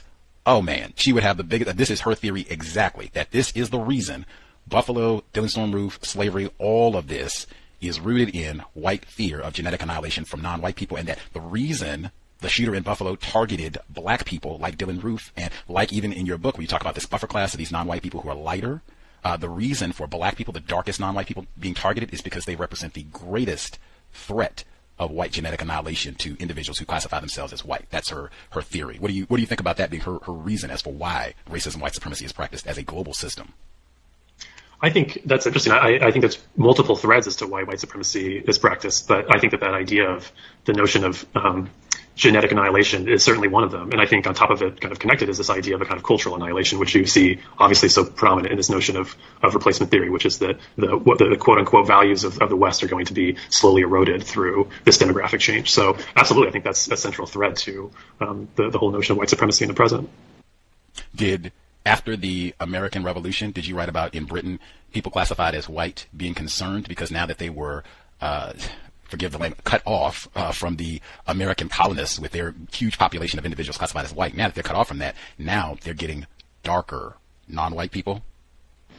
Yeah, absolutely. The British Empire, it does change demographically. I mean, you have about 2 million white people that are suddenly taken out of the British Empire, and the empire is now largely composed of people of color. So in the Caribbean, in India, so that does transform this notion about what the empire is and how it should be ruled and who the subjects are. So I think that idea gets expressed a little less explicitly at the time, but you see those kind of undercurrents within the ways that the Britons are talking about not only themselves, but also the future of their empire, certainly. Star 6-1, last few moments that we have Dr. Livesay with us. I changed my highlight color. I got to get this one in. This is Chapter 3, Lineage and Litigation, 1783 to 1788. So you make sure I'm not missing out on anything. We'll start there. If Edward Morris did reveal this, I got to go back and get the full context. A correction about Mrs. Cater in the next day's edition, however, might have caused some surprise. Tipped off by one of its readers, the Herald stated that the woman's surname is actually spelled Cater, C-A-T-O-R, and that she was the reputed daughter of a West Indian merchant deceased by a mulatto woman in Jamaica, who determined to quit this country and try her fortune in the East. In fact, Sarah Cater was the daughter of the late John Moores and was now married to the East India Company merchant William Cater. The Herald did not identify its informant, but most likely the culprit was Edward Moores, Sarah's English cousin, currently in the middle of suing her and her siblings for control over John Moore's Jamaican fortune. If Edward Moores did reveal this information, he had a clear purpose. In his lawsuit, Edward alleged that his cousins could only receive £2,000 apiece from their father's estate, owing to Jamaica's 1761 inheritance cap against mixed-race individuals. The rest, he claimed, belonged to him and his legitimate relatives. Proving that Sarah and her siblings were, by law, mulattoes was essential to win the case. Not only did the suit isolate the Jamaican Moorses from British kin, it challenged their ability to assimilate both through reputation and economic standing into metropolitan society. Thought this was important. Multiple reasons we talked about this capping and limiting and how things got harsher against non-white people as white people said, hey, we need to, as you said, the idea of a nation is being kind of galvanized around the concept of white supremacy, racism, what it means to be white. And so as this is happening, you're seeing more animosity, more hostility towards non-white people coming to Britain, certainly as a financial, motivation. But hey, she's non-white. All of this is ours. Certainly that counts for a lot too. But seeing this widespread at this time, that's one component. And then as this is happening, these non-white people who are coming to Britain being cut off and not being able to get that standing because they're having that taint of illegitimacy that we talked about. Yeah, and that chapter looks at a number of different inheritance lawsuits between mixed-race migrants from Jamaica to Britain and their white relatives in Britain. And the case that you highlight is a really interesting one because this cousin of theirs, of these mixed-race migrants, is using that inheritance cap, as you mentioned, to try to say, look, they are not entitled to this massive fortune. And I think that John Morse's fortune was something like £120,000. It was a really astronomical amount. I mean, this would be like tens of millions of dollars and in the present day. So they're really fighting over extraordinary sums of money. And in this case, the cousin is trying to use this Jamaican colonial law to say, they are not entitled to this, and not only that, they should be considered to be mulattoes. Now, that term has no legal definition in England, so it only has a legal definition in Jamaica. But what he's trying to do is he's trying to kind of castigate them within British society as being, again, quote unquote, tainted by this African heritage. And what's interesting is that he had grown up, he had spent a lot of time in Jamaica, he had lived with this family. There was this is really just a bald-faced attempt to kind of wrest away his cousin's fortune because he knows there's this colonial law that he can use against them. And so this chapter really documents the ways in which white relatives were using colonial legislation, which had all of these racial components to them in a way that English law didn't. English law doesn't really have any kind of statutes that have elements of race within them. All that is really worked out in colonial legislation. So they're importing this colonial notion of racial difference into Britain through these inheritance lawsuits. And it's part of this general transformation in Britain where they're importing these kind of colonial ideas of race to Britain. And what you're seeing then is for these mixed race migrants who are going to Britain in part to flee the sort of racial animus that's going on in Jamaica, they're finding that those racial ideas are being replicated and reinforced even in Europe when they land there. And so despite the fact that they're trying to establish themselves in this kind of new world, they're still subject to these kind of colonial notions of difference. No place to run in the system of white supremacy. And as you said, the entire notion of nationhood galvanizing around what it means to be white supremacy, racism. In fact, so much so, this is what reminded me, Island in the Sun, Harry Belafonte and Dorothy Dandridge. Just talking about Dorothy Dandridge. You write, although increasingly distanced from her roots in Jamaica, Jane's correspondence with Joseph nevertheless reveals an undercurrent of racial conspicuousness and concern. He likely knew of his wife's ancestral makeup and colonial past, having maintained a correspondence with Charity. Friends around him understood these facts as well and kept Joseph cognizant of their knowledge. He wrote to Jane of an incident in which an associate, Samuel Neal, asked him, "How does that West Indian girl do?" Joseph replied without affront, but noted that another friend observed that much archness seemed concealed under that question. Such suspicion reflects the sensitive nature of Joseph's alliance with a mixed-race woman. Even if Neal had no knowledge of Jane Harry's ancestry, nor clues of it based on her appearance, his question insinuated a black past. Britons sometimes suspected all Caribbean whites of containing at least some African members in their family trees. Foregrounding geographic origins made implicit claims about biological background to such a degree that others understood the veiled critique. If Jane did pass as white, then questions of her origin immediately threw her into an uncertain racial taxonomy. We were just talking about passing Nella Wallace. That's why I said I was thinking at first, like, man, this book is so off the wall and crazy about what's going on. And then it's, nope, exactly what we have been talking about for the last 14 days. Any white person, you're from the Caribbean, and that's what they say in the Island in the Sun, you've got a touch of the tar brush. That's one of the main plot points in that book movie, that one of the white characters, you've got like a black grandma, and I'm going to tell everybody. He ends up killing a white person around this that you're going to tell and get me in trouble and mess up everything for me in my life. This, if you're a white person from the Caribbean, we think you might have a black person. This could cause you some problems. You're passing, as they say. Yeah, this is an issue that becomes a challenge for all these migrants, which is one of the things that I try to argue in the book is that kind of in the early period of the chronology of this book, which covers kind of the 1730s to the 1830s, is that early on in Britain, you see perhaps less of a kind of reflexive antipathy towards these migrants, in part because they have so much money behind them, though that kind of class can trump race in those early years. But as things go on, especially as there's more and more debate about the morality of slavery and whether or not the slave trade should end, people are just talking more and more about this question of, who are Africans? Are they entitled to rights? I mean, just really simplistic questions about what who an African is and who a European is, and people are trying to discuss why there might be differences between the two. And so ideas of race become really part of the public conversation, especially in the 1770s and the 1780s, up to the end of the period that I'm studying. And so what you see is that for migrants that are coming over, especially kind of in this later period, they're having their identity questioned all the time, and there's sort of insinuations about what it might mean then if they have African heritage. And so you have the case that you just mentioned of Jane Harry, whose husband is getting all these sort of pointed questions about whether or not she's actually white or what it means that she's from the Caribbean.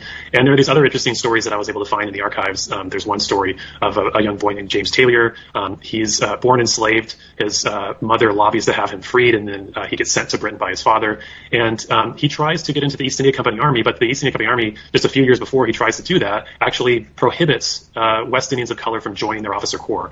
And so the family is kind of worried about that, but they realize, he is fairly light complected. If we can just maybe try to pull one over on the East India Company, maybe he can get into their officer corps. And then once that happens, he'll be kind of set for life. And so there's these really kind of stunning passages where his uncle, who he's staying with before this interview, talks about how they had tried all these different ways of disguising his African heritage. So they try to put white powder on his face, and he says, that actually made him look worse. And they tried cutting his hair short in order to hide his curls. He said that worked pretty well. And it's just this, you just see the agony that these migrants must have gone through to have their identity and their status questioned at all times, with this insinuation that they were somehow deficient because of this African heritage. So this happens in many, many cases, especially as you get closer to the 19th century and into the 19th century itself. The sort of amount of racism directed toward these migrants increases substantially. I thought that was a big point in the book as well. It kind of gets worse as we move along through history. Before we let you enjoy the rest of your afternoon, who do you think, this is a question we generally try to ask our white guests, who do you think is more informed about what racism, white supremacy is, how it works, meaning daily operations, all areas of people activity, how racism is functioning? Who do you think is more informed? Individuals classified as white or individuals classified as not white? And what's your evidence for your answer? Well, I would think that individuals who are not classified as white would have the most experience with that, because they're facing white supremacy in their lives, and they're witnessing firsthand the way that it impacts individuals, the way that it has kind of subtle and non-subtle effects on their lives. I think it's very easy for white people, or people who identify as white, to simply ignore what's going on around them. And so I think, it seems pretty, just even as a kind of a logical issue, it seems kind of unquestionable that people of color are much more informed about these issues than white identifying people. Okay. Wow. The book we have been chatting about, Children of Uncertain Fortune, Mixed Race Jamaicans in Britain and the Atlantic Family, 1733 to 1833. That's right up to about the Nat Turner Revolt in Virginia.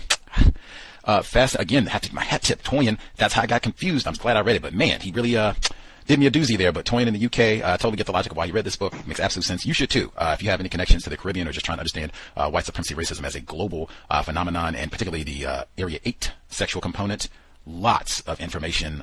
Wow, it has been a hoot having you on the program, Dr. Daniel Livesay, speaking with us live from California. Thank you so much, Johnny, on the spot. I didn't even give him California time for the program. I gave him London time, and ready to roll. No confusion at all. Much obliged for being flexible and allowing us to ask some questions about your book. So really appreciated it.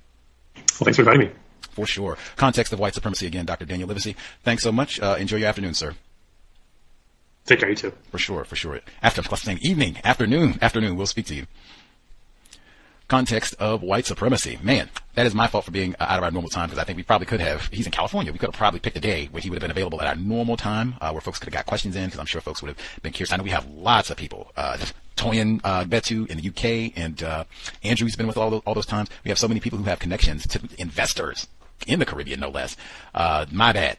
My bad. You can see how I got confused, though, right? Because a lot of this book deals with Britain, right? And then the person who told me about the book is in Britain, right? So that's how I was thinking, oh, yeah, Dr. Livesay, he's in, and even the name, right? Because I was thinking, oh, okay, that sounds like maybe he's British, too. Like, oh, that's what I was, nah, wrong on all accounts. But either way, I can only say, man, this is the second time. I don't even think I said this last week. I'm glad I at least had time to say this time around. This is the second time since the massacre in Buffalo. He didn't know about Joseph Christopher either, said he hadn't heard his name either. Disgraceful. Again, that's not sloppy journalism. That is white supremacy racism. They could have did the same thing that I did. Go to the library. Probably could just go on your computer. Not that big a deal.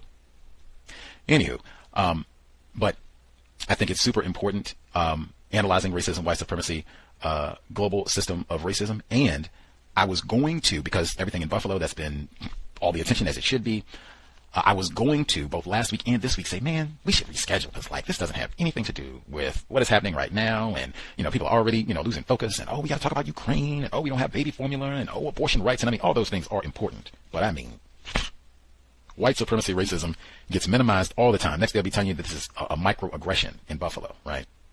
Race relations in Buffalo, right? I was going to postpone the program last week with Dr. Gerald Van Dusen, as well as the program this week with Dr. Livesay, program we just had today. I'm so glad that I did not. Sometimes you just have to kind of keep with it. Like, man, Dr. Francis Cress-Welsing would have been ballistic if I had done anything to not do this program today, to not try to read the text, have him on the program and speak with him about the book and what have you. At least it's in the archive so that people can hear it. Like, she would have been livid, even from the passage that I just read. You heard that passage we talked about, nigger in the woodpile. Touch of the Tar Brush. That's in Island in the Sun. I didn't read the book. I didn't even know it was a book, but I saw the movie. Harry Belafonte, Dorothy Dan. In fact, we are so in lockstep. This is the second time this month that I have mentioned Dorothy Dandridge on the program. Essie Mae Washington Williams, who I mentioned repeatedly today, she talked about the Savannah River site, nuclear facility where they eminent domain took property, put this nuclear facility there, totally contaminated. There's that word again. All the property, you can't even fish there. They have a PBS Frontline documentary where it's called Contaminated. Oh, Containment. That's it. Containment. It could be called Contaminated too, but Containment. And the theme is we have these sites like the Savannah nuclear or the Savannah River site. We have these places that have been so poisoned and toxified that we need to make sure these sites are contained like permanently, so that if, aliens, ET or whatever it is, if they come down, or if there are still people here 10,000 years from now and they come to this site, whoa, stay away. You will kill yourself. Get out of here right now. They've got to figure out a way that they can do this, because they have and there's so many locations like that. But Savannah River site is one, and they gave Dorothy Dandridge the boot to build the Savannah River site, according to the reports that I've read, amongst a number of other black people in South Carolina. Lockstep, like exactly where we're supposed to be. And again, like I said, this book, like every page, it's all of this concern about negro contamination, all these dark people in here. Oh my goodness, what are we going to do? We're so outnumbered. In Jamaica, we're so outnumbered. We got so many of these black people. Oh my gosh, what are we going to do? We got to get more white people. We got to get more white people. Can we incentivize the production of white people and stop, messing around and producing all these mulatto monkeys and all that? They use that term in the book, these monkey, ambiguous folks and all that. White Genetic Annihilation, Dr. Francis Cress-Welsing. She would have read this. All you would have to do is just pick out any number of these passages. I tried to pick out and read some of the best ones that I thought, kind of reflected what she would pick out and say, this is exactly what I've been saying with my theory. This is exactly the type of things that Dylan Roof was talking about, exactly what Payton Gendron was talking about, exactly what we're hearing now, even connection to talking about abortion rights. Dr. Welsing and others have said, hey, this restrictions and making it more challenging to get an abortion is same thing. We need as many white births as possible. We cannot be aborting these white fetuses. We got to have white babies, white babies, white babies. White Genetic Annihilation. So glad that we did do the program Reading More Important Than Watching Television.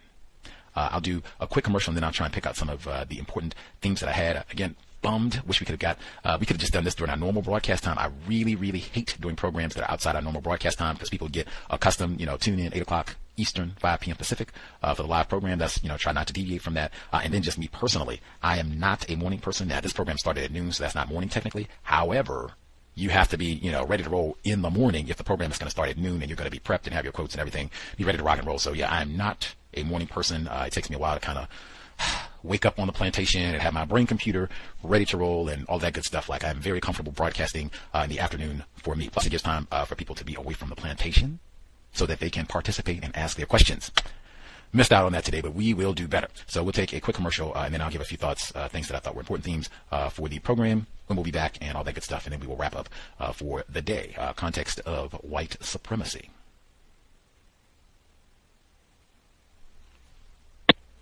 And from the late 1960s, after the death of Martin Luther King and the riots and the upheavals and all like this, and black people with their fists in the air and all like that, and trying to stumble and fumble and find their way and get focus, the white supremacists made a blueprint and put it in action. And that is, I'm going to have these people so confused, they don't even know what they started out to do.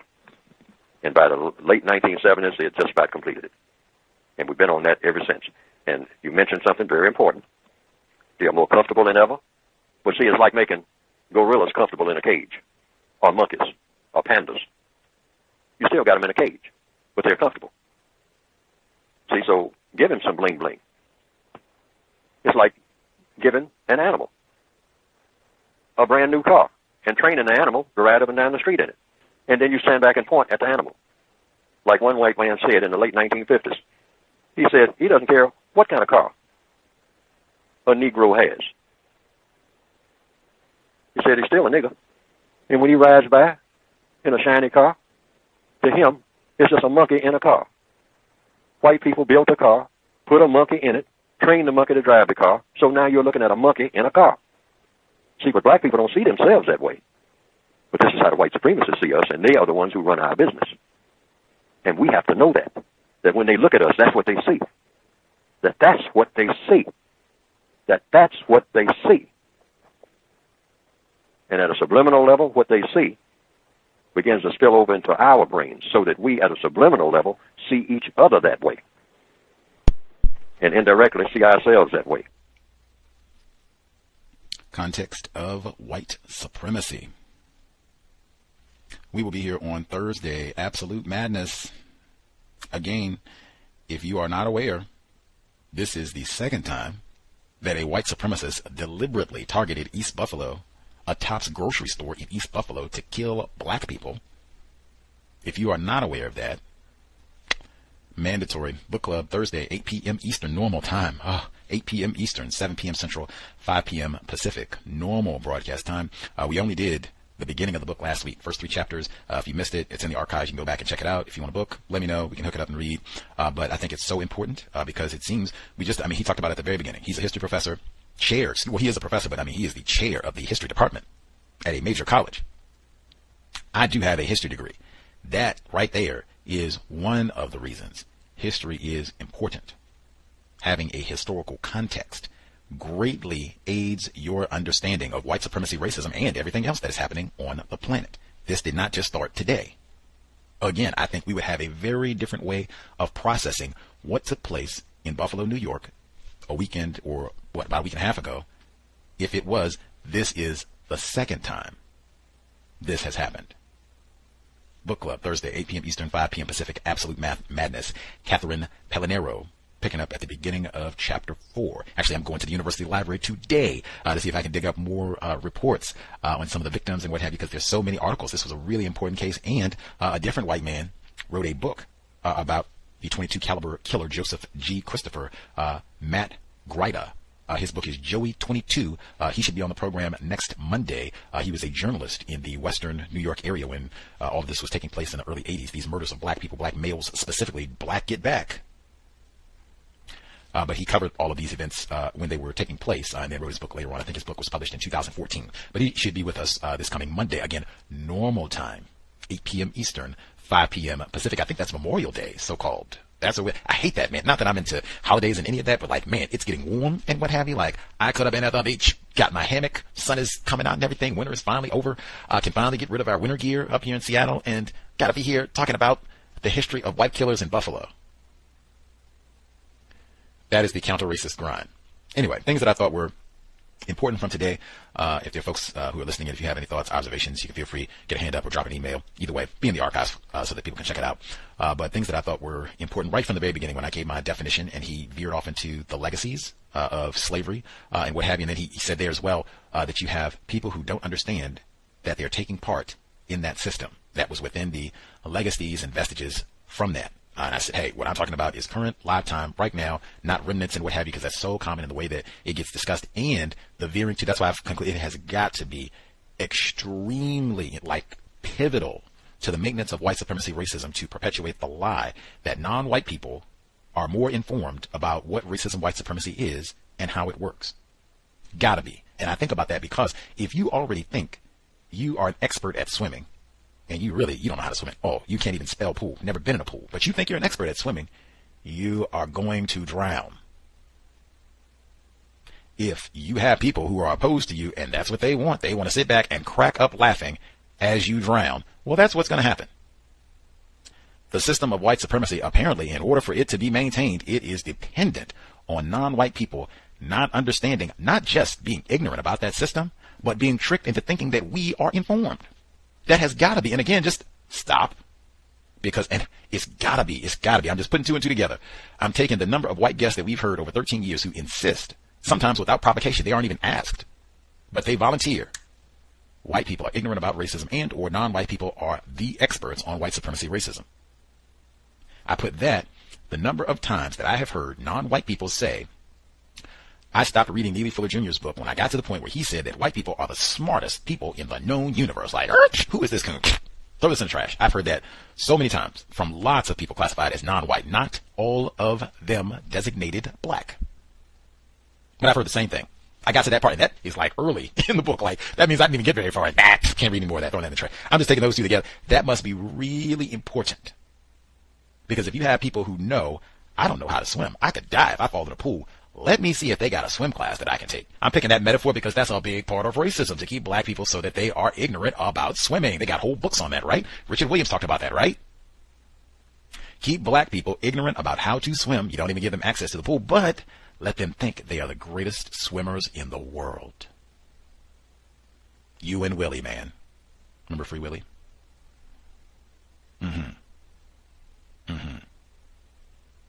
We are ignorant about whites. We didn't even know Joseph. We'd never heard of Joseph G. Christopher. Somebody could have come to us the day of the shooting, day before the shooting in Buffalo, give you $10 billion in the next 15 seconds. If you can tell me the significance of Joseph G. Christopher, go. None of us would have got that, including Gus T. I just knew that there was something that happened in Buffalo about all this, but I didn't know the person, like I didn't have all the details of what happened, so I would have lost out on that too. We are not. And even take today's content. Now, how many of you all knew about Taki's rebellion? Significant consequences, same thing. $10 billion. Can you tell me the significance of Taki's rebellion? Next 15 seconds. No iPhone, no smartphone, none of that. No Siri help. You just got to do it. No lifeline. Can't call anybody or anything like that. Just tell us what you know. Must be. That's all I can conclude. And even take the last thing that we talked about in terms of white people, because I think that's so important, right? I mean, for the duration of white supremacy racism, when I asked him about white people, they just assumed if you are classified as white, you were born in the Caribbean, you've been hanging out over there, they just assume like, oh yeah, you got a touch of the tar brush. You got some nigger somewhere. Nigger in the woodpile, as they call it. Somewhere. That's the whole premise of the movie, Island in the Sun. That's why I asked him about that. That's a big part of that plot. You definitely, nigger in the woodpile. I know it. White people, you cannot be classified as white and be ignorant about racism and racial classifications. Is in the description for this broadcast. You have to be really, that's one thing that you got to be a super PhD expert in terms of discerning who is classified as white and who are the niggers. You got to be A+ about that. You can't practice racism if you can't distinguish white person, non-white person. I don't know. You can't practice racism. White people are super discerning about that. Where are you from? Let me see your eyes. Get up on you. Ask you some questions. Like, see, they are way better at all of that stuff than us, and they decide who is white and who is not. Very important to keep all that in mind. Let's see, what else did I think was really important that we talked about? Not including black males as victims of sexual violence. Like I think that's really important because sometimes when that gets brought up, it gets rejected outright because some people will say, hey, only females can be raped and that sort of thing. It's not even logical in my view. But that it gets consistently left out. He did say so-called the scholarship is changing. Not very rapidly. Again, Delectable Negro in the book club, reading more important than watching television. I think that's 2017. We covered that. Let's see.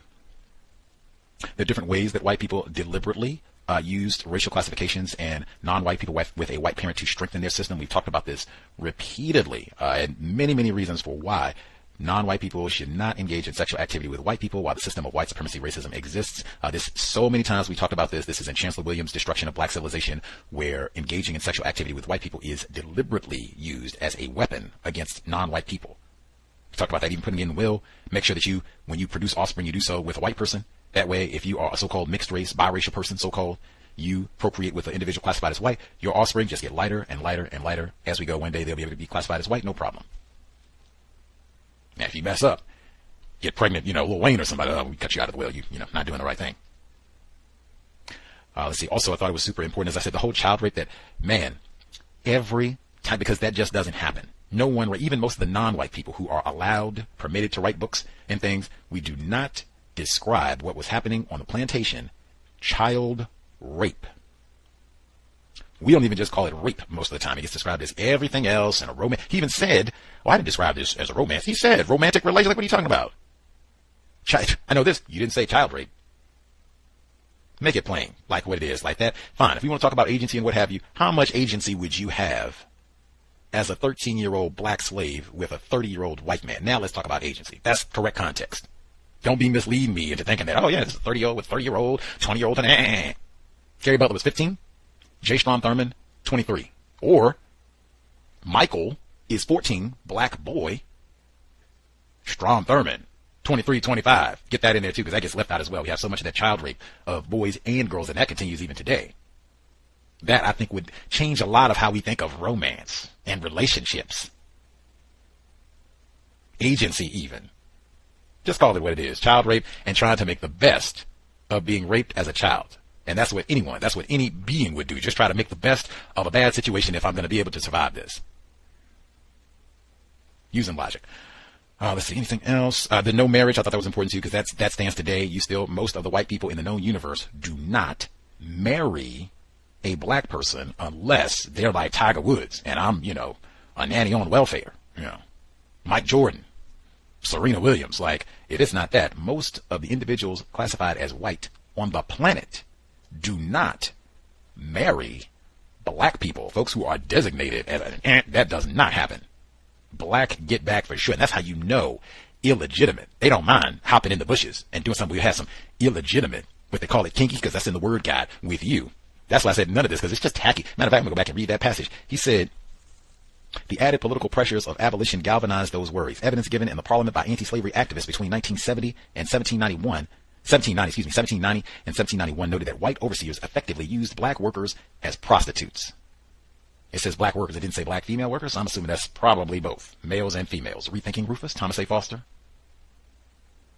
Effectively used black workers as prostitutes and thus diminished their reproductive capacities. A 1790 account of Caribbean customs similarly railed against the practice of whites keeping black and mixed race mistresses who from their youth are taught to be whores. That ain't no romance. That ain't no agency. And in fact, that is 2022. If you really want to keep it real, like all that twerking and what have you, all that being reckless with sex and just black people, scandal. He didn't say scandal.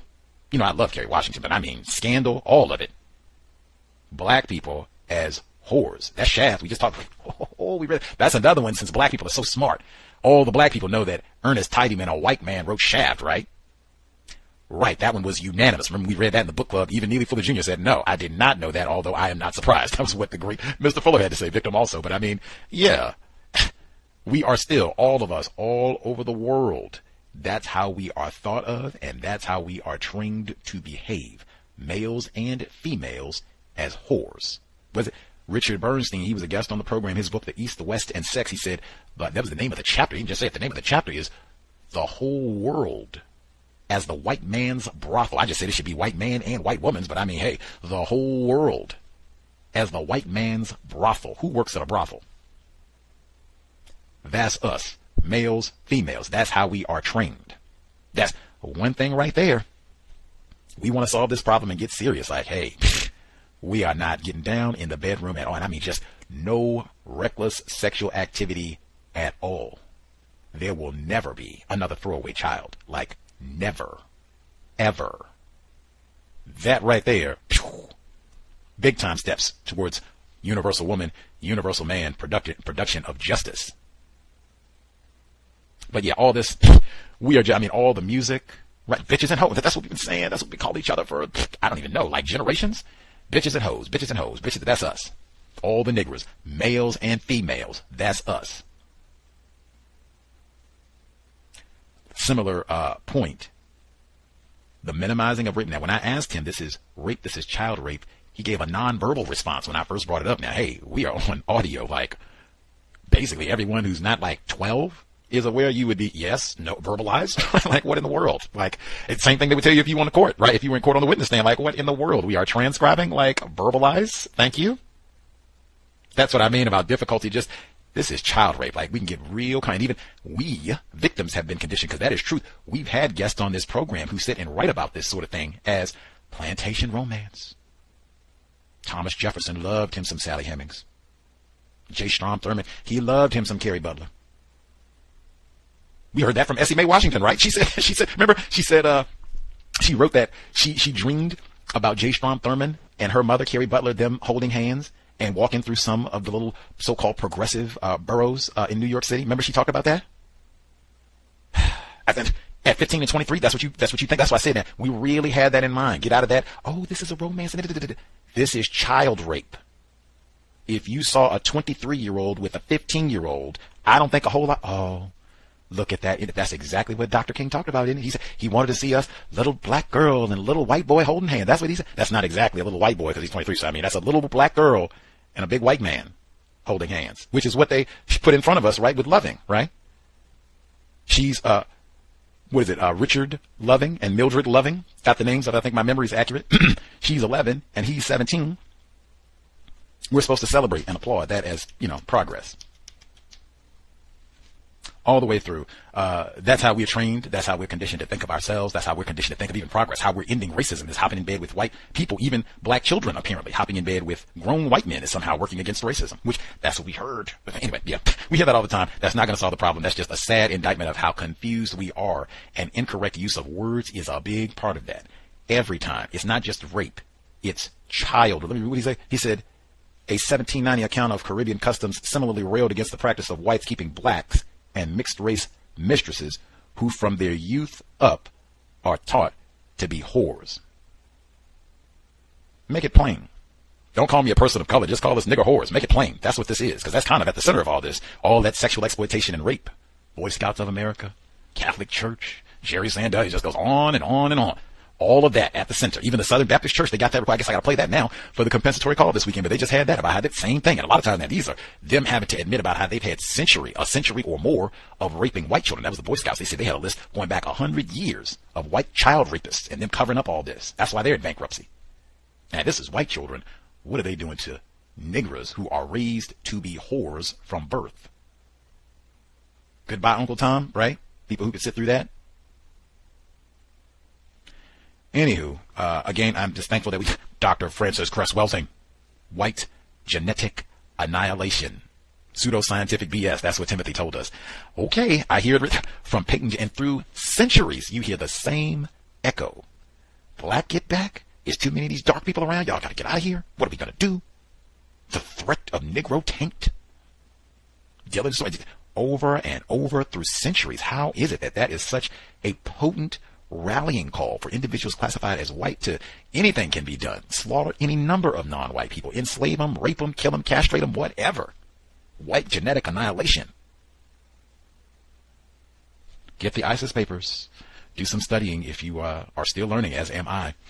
We will be here on Thursday, 8 p.m. Eastern, 5 p.m. Pacific for the book club. Again, wish we could have had the program at the correct time, 8 p.m. Eastern, 5 p.m. Pacific, but just got confused because I didn't hear about this book from U.S. listeners. Our Global Sunday Talk is how I heard about this book. Much obliged to Toyin. I'll have to send him a link to the broadcast. He can tell us if we brought out any of the main themes or points that he thought were significant in his reading of the text. Shout to Toyin in the UK. Much obliged for folks listening to the archives and or live. Hope it was worthy of your time and energy this early Tuesday. Man, it's so crazy to be done with the program this early. Again, we'll be here on Thursday for the book club.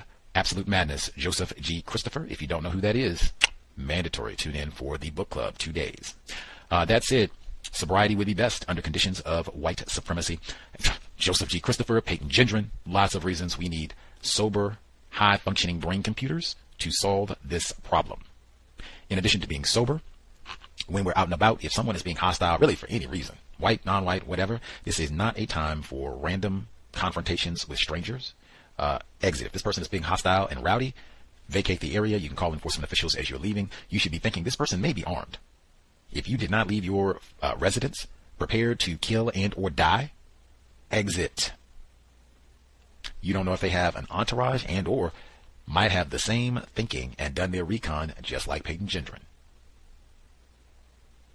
If you're in a vehicle, you're buckled, sober, not on your mobile device, we need to be alert, paying attention. There were people who said that they were driving into the grocery store when all of this broke out in Buffalo. So be alert. You want to have headphones and all that other stuff on, have your music up way loud. That way you can pay attention to what's happening around, and just doing small things that we can to minimize contact with race soldiers, badge or no. Creator, we ask that you help us remain patient with other black people, victims of white supremacy. We ask that you help us remain patient with ourselves. Remind us to demonstrate the highest levels of black self-respect at all times, in all places, each and every time we are in contact with another black person. It has been time. Replace white supremacy with justice immediately. Cal signing out. Thanks all for tuning in.